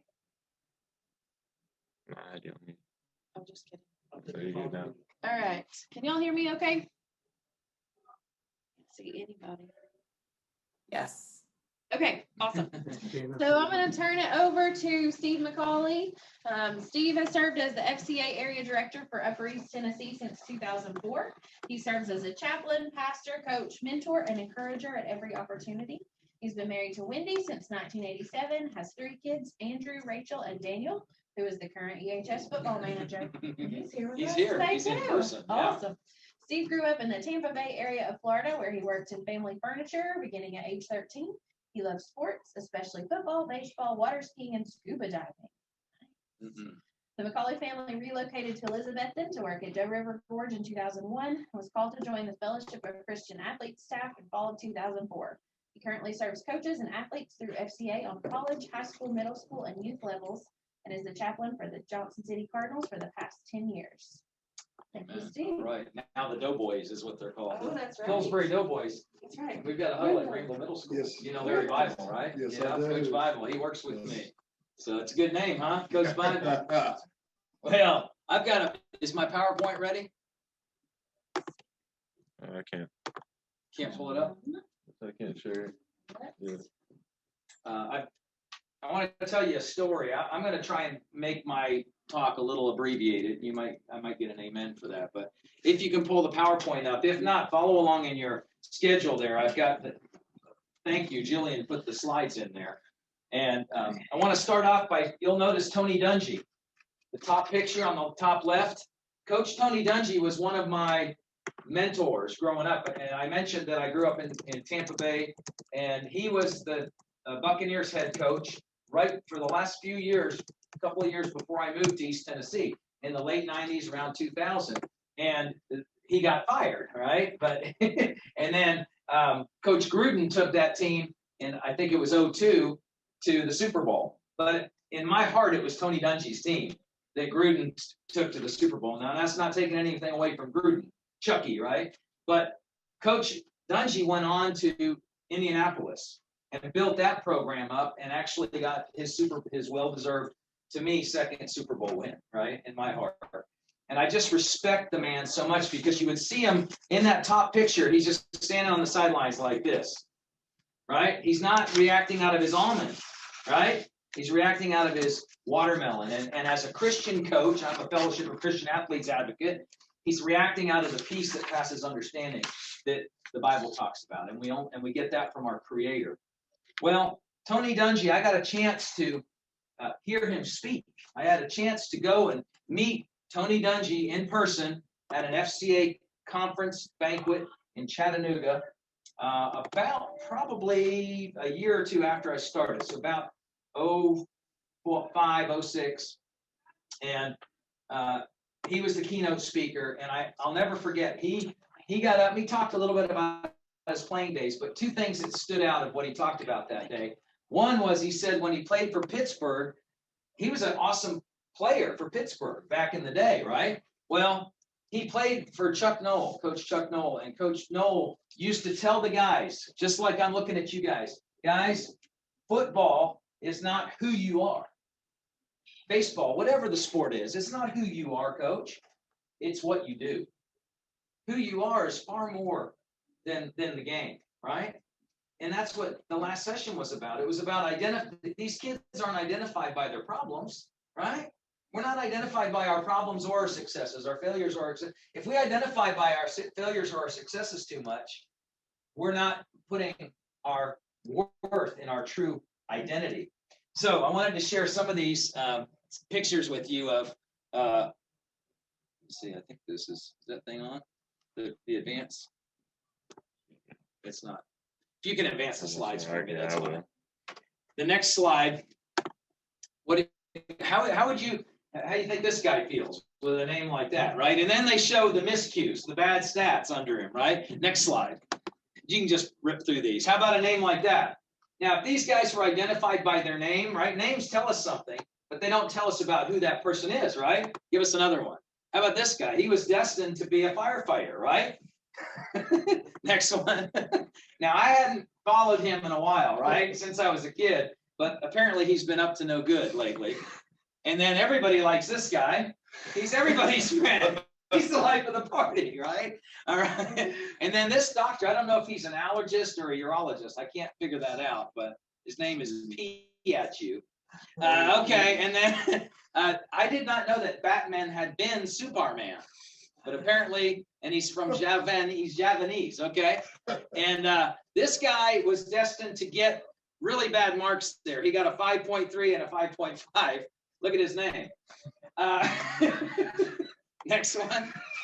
And then, now this is England because they spell center with an R-E at the end. And I bet this is the only Christian guy in England. I'm not sure about that, but he may be. And then the next one. This guy was destined to be the meat manager with a name like that. And finally, not finally, but this guy, it's a good thing that he got exonerated with a name like that because he would be the first one that they would suspect when money is missing. Next one. It's hard to see that, but his name is Obi-Wan Kenobi. So definitely a Star Wars fan. I did not know he was from California. And this is Lord Voldemort with a T, R. Lord Voldemort R. Next. And this is my favorite doctor name. And this is a true name. I looked it up. I researched it. And we're not going to even talk about what kind of doctor he is. And then everybody's favorite, Jed I. Knight.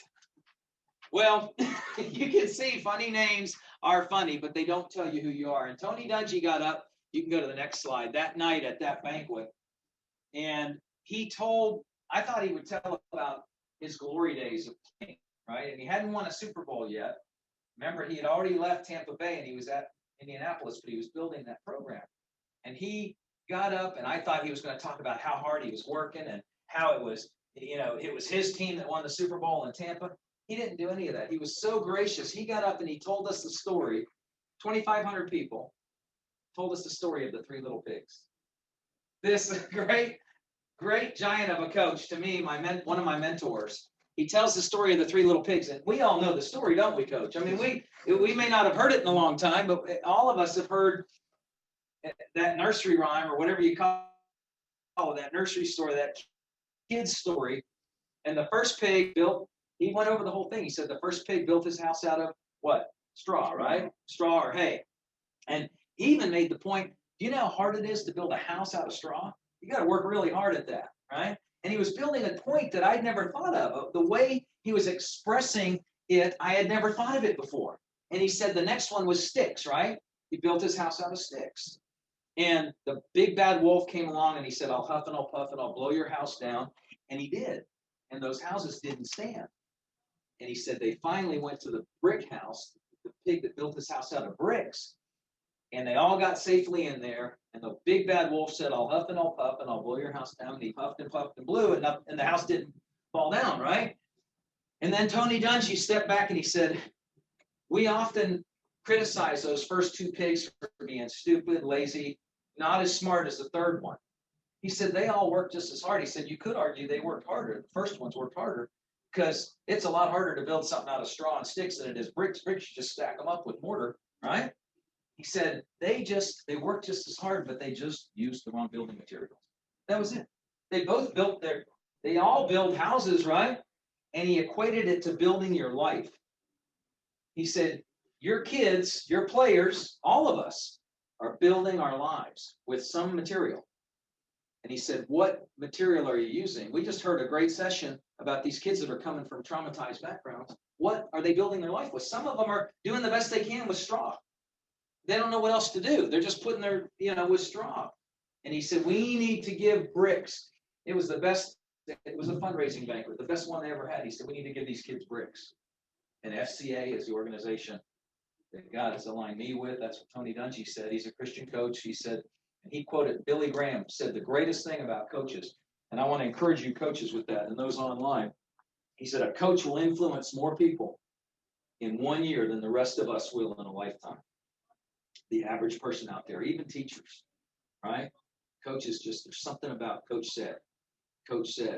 So I want to just encourage you with that.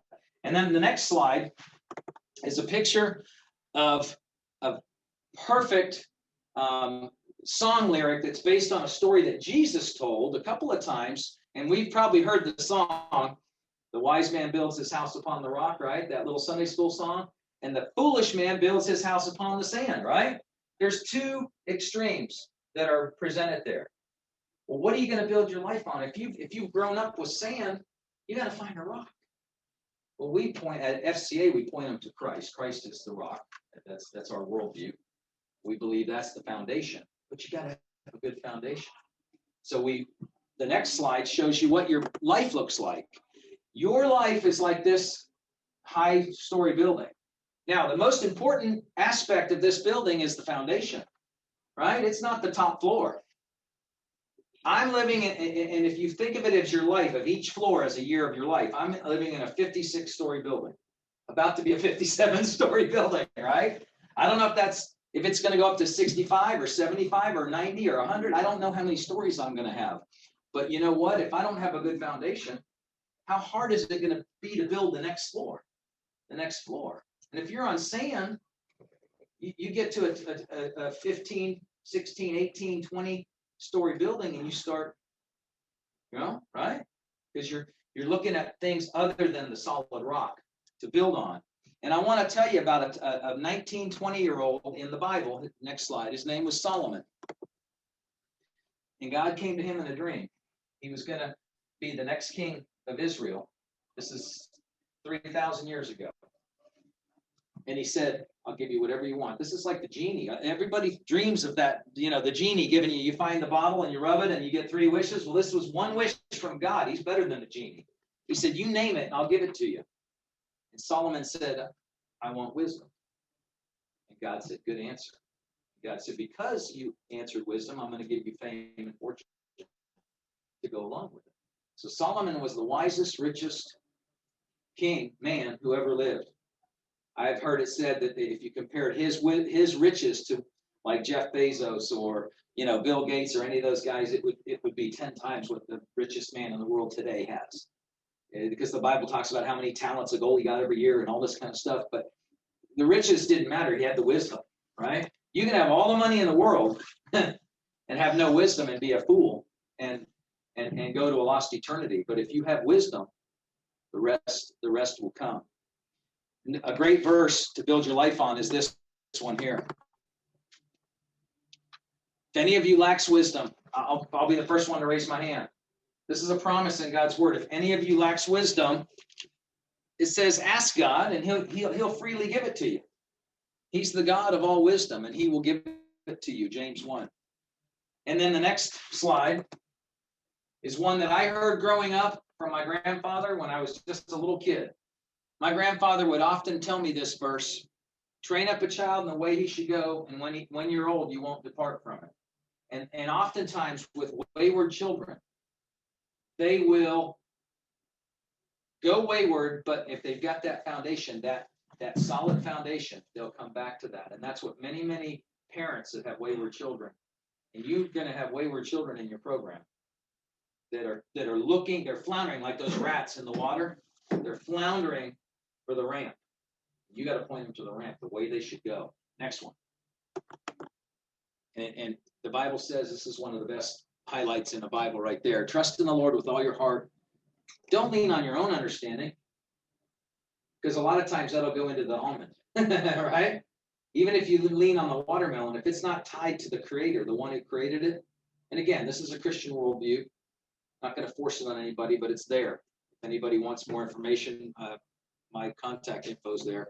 But you acknowledge him, and he will make your path straight. We need straight paths. We need straight paths, and we need a light at the end of the tunnel in a dark world.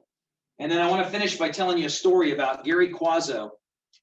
He's on the right there. Beautiful teeth, doesn't he? Look at that. Gary Quazzo was a quarterback for 10 years in the NFL in the 60s and 70s. He became a dentist. That's why I say something about his teeth. He's a friend of mine. He's a personal friend of mine. Gary Quazzo is a retired dentist, orthodontist. He lives in Florida, but he played in the NFL for 10 years. And he's not a big name, but he played with Joe Namath and all those guys back in the 60s and 70s. Gary Quazzo, his life, he had everything you can imagine. Great 10-year career, beautiful 10-year career in the NFL, a beautiful wife, beautiful children. He had a son named Gary Quazzo Jr. that would be almost my age now. And Gary Quazzo Jr., go to the next slide. This is him. That's Gary Quazzo Jr. He was a stud athlete in high school. He broke all kinds of records. He got college offers, but he made one error in his senior year when he went to the prom. He went with a group of kids that said, let's take some drugs tonight. Let's party like it's 1999, even though it was 1989 or 1989. And they took drugs. And it put him on a trajectory that his mom and dad didn't even know he was on. It was actually in 85, because that's the year he graduated high school. Went off to college and he played. He held it all together. He played quarterback. He was a stud quarterback, great athlete. But he was struggling. He had 1 foot in the drug world and he had 1 foot in football. And you can do that for a little while, right? But you can't do that for 4 years. He did it for 1 year. He faked everybody out. He did it for 1 year, and then he got kicked off the team. He just couldn't handle it. So he went to JUCO and floundered, got more involved in drugs, downward spiral, guys, downward spiral. And they got a call. It was in July of 1990. They got a call from the Miami Police Department. Hello? Yeah, Mr. Quazzo, Dr. Quazzo, we have found a body dumped on the side of the road in Miami here, and we believe it's your son. You need to come down and identify the body. Dr. Quazzo said that was the worst night of his life you can imagine. Couldn't sleep, kept crying out to the Lord, saying, because they're a Christian family, Lord, Lord, if there's some, like they couldn't get a hold of their son, so they figured it was probably him, and they had to go identify the body. A drug deal had gone bad that night before, and Gary Quazzo Jr., they called him Chip because he was a chip off the old block. He got shot execution style in the head twice and dumped. They found the killers. But Dr. Gary Sr. and his wife were just heartbroken, you can imagine. They went home in silence. And what was going through Dr. Gary's mind was, Lord, I hope that this isn't his death. He died at 22 years old in this tragic way. I hope it's not in vain. I hope that you can make some good come out of it. Lord, we trust you to do that. And a couple days later, they were cleaning out his apartment, and you can go to the next one, and they found these letters that were written. Chip never talked to his dad much. They just thought his life was great. They said he's a great quarterback. He's doing great, and his life was spiraling out of control, but he didn't know how to tell anybody. He didn't know how to reach out for help. And this is what I want to tell you. It ties in with the last session. Your kids are hurting with something. This guy had it all. This guy had the looks, the talent, everything, the money. He was from a wealthy family, but inside he had turmoil. He had anxiety. He had depression. He didn't know how to ask up for help with it. And they found these letters, and in these letters, you can read through, it's 3 slides. I'm not going to read the letters to you, but some of this highlighted says, I love you, Dad. Please forgive me for, he was saying how much he would get drunk and use drugs and stuff. And his dad said, that's a gateway that is only going to lead to, it's going to lead to either 3 things: jail, rehab, or death, right? There's no good outcome from it. And yeah, it'll numb the pain for a little while, but it will only lead to a downward spiral. But what good came out of it was Gary Quazzo Sr. went out on a speaking tour. He was on the board of directors for FCA in the 90s. And they formulated this thing called One Way to Play. You can go on through. That's just one word. One Way to Play drug-free. And he went out all over the country. The dad, the NFL guy, who lost his son, he would go tell this story that I just told you in his own words, how this heartbreaking story about their family. But the good came out of it because he would get in front of audiences with this program. And that's why this talk is entitled One Way to Play. Guys, there's only one way to play life. Forget sports, play in life, but it includes sports, is drug-free. And it goes way beyond just say no. That was a big campaign in the 90s that the government tried to do. Well, you can't say no to peer pressure. You can't just say no. You need a higher power to just say no. And we believe as the FCA, Fellowship of Christian Athletes, that higher power is the Lord Jesus Christ, God, to come and help you make those decisions. But Gary Quazzo Sr. got to go around, tell this heartbreaking story to thousands of young people in high schools and middle schools. And that One Way to Play drug-free campaign was launched in the 90s, and it became a huge success, way better than the government could do it. And I don't mean any disrespect by that, but usually private sector does it better, right, than the government will. And there were kids coming, making decisions, making commitments. Yes, at the end of that, I will make a commitment to play my high school career, my college career, drug-free. And if that pattern keeps going, that'll become a way of life. I've heard Coach Torbush at ETSU used to say, he said, guys, if you do something for 30 times, it becomes a habit. He's right. If you smoke a cigarette 30 days in a row, it's going to be a habit. If you drink a beer 30 days in a row, it's going to be a habit. If you read your Bible 30 days in a row, it's going to become a habit. And whatever we do repeatedly becomes a habit. So we need to choose good things, that solid rock foundation.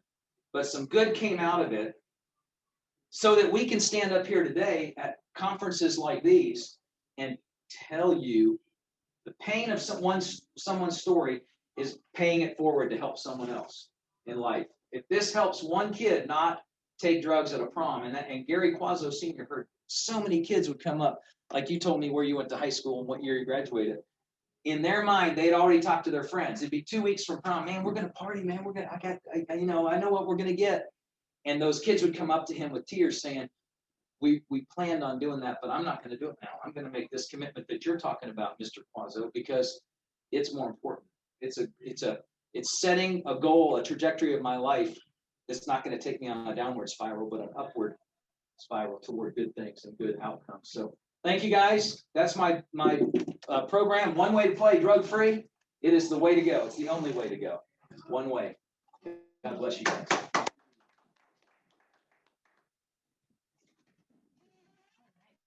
That was good timing. Right. Unmute first. Oh, unmute. I was unmute. Yeah, put it on the table. That's good. Thank you. Okay, I'm gonna ask our next speaker to come on up here.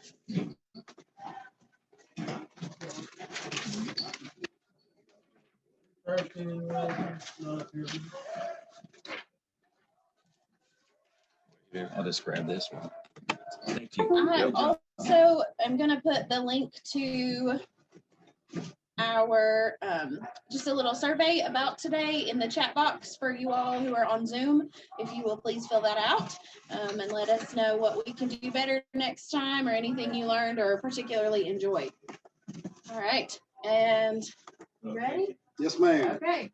Todd Newberry is the head football coach at Greenville Middle School. He grew up in Grundy, Virginia, went to college and played football at Carson Newman. He's been teaching and coaching for 29 years. Yeah.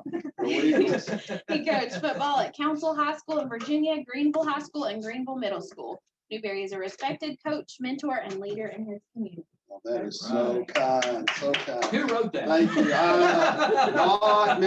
Not me. Cool thing about my life is I've been around football for 50 years. My father was the head football coach. Matter of fact, around here, Coach Ryder's a big deal. Dave Ryder's a big deal. The Dave Ryder I know used to wear green in Tazewell, Virginia. So a lot of people forget that Coach Ryder, growing up in Southwest Virginia, my father was at Grundy. So I got to know a lot of people, a lot of coaches through that area. If you want to, we can skip on. We can hurry this up. I can't. Yeah. What's it doing? I'm trying to share it, but that's the only thing. This has been While they're working on the problem, what I planned on doing was having a big thing talking about offensive formations that I started with and defensive formations and then what my philosophy was, but we can just skip all that. We can make this quick. You know, what I've learned in the 29 years is you've got to know, whoa, I skipped one. I got the hard story. I wasn't a real good coach when I first started. It's funny, coaching the game and playing the game is two different things. You know, been a coach's son, played college football, great coaches at Carson Newman. I snuck in on coaches' meetings, they'd throw me out. I just wanted to learn all I could. Well, I thought that I knew it all. When I went to council, they had not had a football team. So I had to learn budget, you know, stuff they don't teach you in college. You know, I had to learn practice schedules. We didn't have a home field, so we played 10 games away. We went everywhere in Southwest Virginia we could. Didn't win a game. Luckily, the next year, Fred Sorrells hired me at Greenville. Coach and my father played together at Carson Newman. All right? So I've known Coach literally all my life. But when I was young, I did a lot of yelling. I thought that's what you did. You know, I thought coaching was yelling. You know, the kids didn't like me very good. For that matter, the coaches didn't like me very good. And I didn't know why. And, you know, I was kind of cocky like most young kids are. You know, I thought I played high school football. I played college football. I knew what football was about. Well, I didn't know what football was about. And Coach Sorrells had this talk with me. Coach Sorrells and my dad, like I said, played football together. So Dad told Coach if I needed spanking, spank me. Well, luckily this time he didn't spank me. Yeah, he didn't that time. So, but when he sat down, he said, for you to be a good football coach, you got to know your players. He said, you don't treat them the same. He said, you treat them fair. You don't treat them the same. And he said, I'm going to tell you when you know you're a good football coach. He said, 20 years down the road, when you see those kids at Walmart, he said, and they're with their family, he said, either they're going to come to you, hug you, introduce you to the family, thank you for what you've done, or they're going to see you and turn away. And that meant a lot, you know, to a 22-year-old, you don't think about any of that. But, you know, that was huge. And then I said, you know, it turns out I didn't know coaching football at all. You know, the X's and O's, there was a lot more to football than just that. And, you know, football is all about relationships. And it's funny, I've got it on here. You've got to know your players. Coach Sorrells taught me that. And it's weird. I've said every coach needs to be a middle school football coach at some time in their life. It's weird that I chose to do it at the end, because when you're waiting on kids to get picked up 2 hours after a football game, that's kind of hard. But you got to know all your players. You got to know the starters. You got to know the kids on the scout team. And Ryan and Sean both said that this morning. It's funny. Coaches sometimes think alike. And everybody's got an important role on the football team. My son is an equipment manager at the University of Clemson. And I'm very proud of that. But Coach Sweeney stresses the equipment manager's job is the most important job on the field. Just like the quarterback's job is the most important job on the field. Everybody that plays or is on the team has the most important job. So they're expected to execute it the best that they can. So that's a shout out to all equipment managers. But one thing that I did when I came down to the middle school was we give a physical test. You don't hear a lot about that in middle school. And their physical test consists of, we do a 30-second push-up test. We do a 60-second sit-up test. That replaces the squat and the bench that we did at the high school. But then we do a side-to-side bag jump, a vertical jump, a standing broad jump, a 40 time and an 800 time. Now, the reason those tests, I didn't know why we did those tests at high school. I had no idea. None. Coach 15 years, that's just what we did. We give kids tests. Yeah, well, when I talked with Coach Sorrells about why we did the test, he said, it's for the parents. And I said, what? He said, when a parent comes to ask why my kid's not playing, he said, we need more than just say, I think. He said, when we turn that he's running a 5.3 40, as a running back, that's why. As a defensive lineman, he only squatted 315 15 times. The coach said that gives us a firm leg to stand on. So, another thing I got from Coach Sorrells, and I said it earlier today outside, is that every parent ought to believe their kid is the best player on the team. They ought to believe that. Every parent. But unless you get paid, your opinion only matters at your house. So, and that said, I like when you're an assistant coach and you're young, you hear that, yeah. When you get a little bit older, you understand, and Coach was exactly right. All right, and finally, the biggest thing that I've learned in coaching in the past 30 years is that coaches are your best friends, period. It's funny, and especially around here, Greenville and Elizabethton, they knock heads, they play football, they play the same type of football. They play hard-nosed football. But I've said Ryan Witten's one of the best friends I got. I mean, he's in the top 3. He's in my quickie calls on my phone because he means a lot to me. I can go to him with any problem, personal or professional, and he will give me honest feedback. Might not be what Todd Newberry wants to hear, but he's going to be honest and open with me. And the same thing.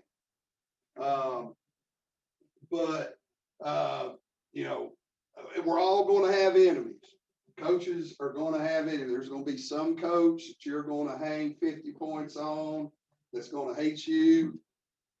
But the best thing you can do professionally is try to give him a little bit extra love. Make him understand you didn't do that personally. Because sometimes coaches take things personal, take their professional life and bring it into their personal life. from elementary school to middle school to high school, to college, and therefore those coaches have had impacts on my life. Coach of mine named Frank Daughtery. Coach Daughtery coaches at Richlands High School in Virginia. He's their athletic director now and the wrestling coach. Coach was my offensive line coach at Grundy. He's just got Snapchat. So we send a Snapchat every day, and sometimes with Coach, you don't know what you're going to get. Because sometimes older guys on Snapchat, which I'm considered an old guy on Snapchat, I look forward to him. Like he sent me one this morning. They're getting ready to go to the wrestling championships. They were at a church in Cedar Bluff, Virginia, wrestling, but warming up before they get ready to go. So, but like I said, we're all got to be friends. When we compete against each other, we can dislike each other for 48 minutes, 36 minutes, as long as we're playing against each other. But when that game's over, we've got to be each other's best friends. The resources that each of us have is unreal. I've said that Sean Witten out there, he and I were just talking about offenses, about what works for us, what doesn't work for us. And that just doesn't happen everywhere. That just doesn't happen everywhere. So finally, if you have any questions for me, I forgot to leave this one out. I'm going to give you my personal phone number. It's area code 423-620-0840. If you need to email me, you can go to Greenville Middle School, look up a guy that's given the rock eyebrow. That's me. Yeah. Sometimes administrators don't like those silly pictures. The kids love it. But my email address is newberryt@gcschools.net. If you all want to talk football, philosophy, how to help kids, let me know. It's been a big honor to be here. I hate I got to be last because all my time, but I want to thank the Wittens for inviting me. That's pretty big. Means a lot. So thank you all. Good job.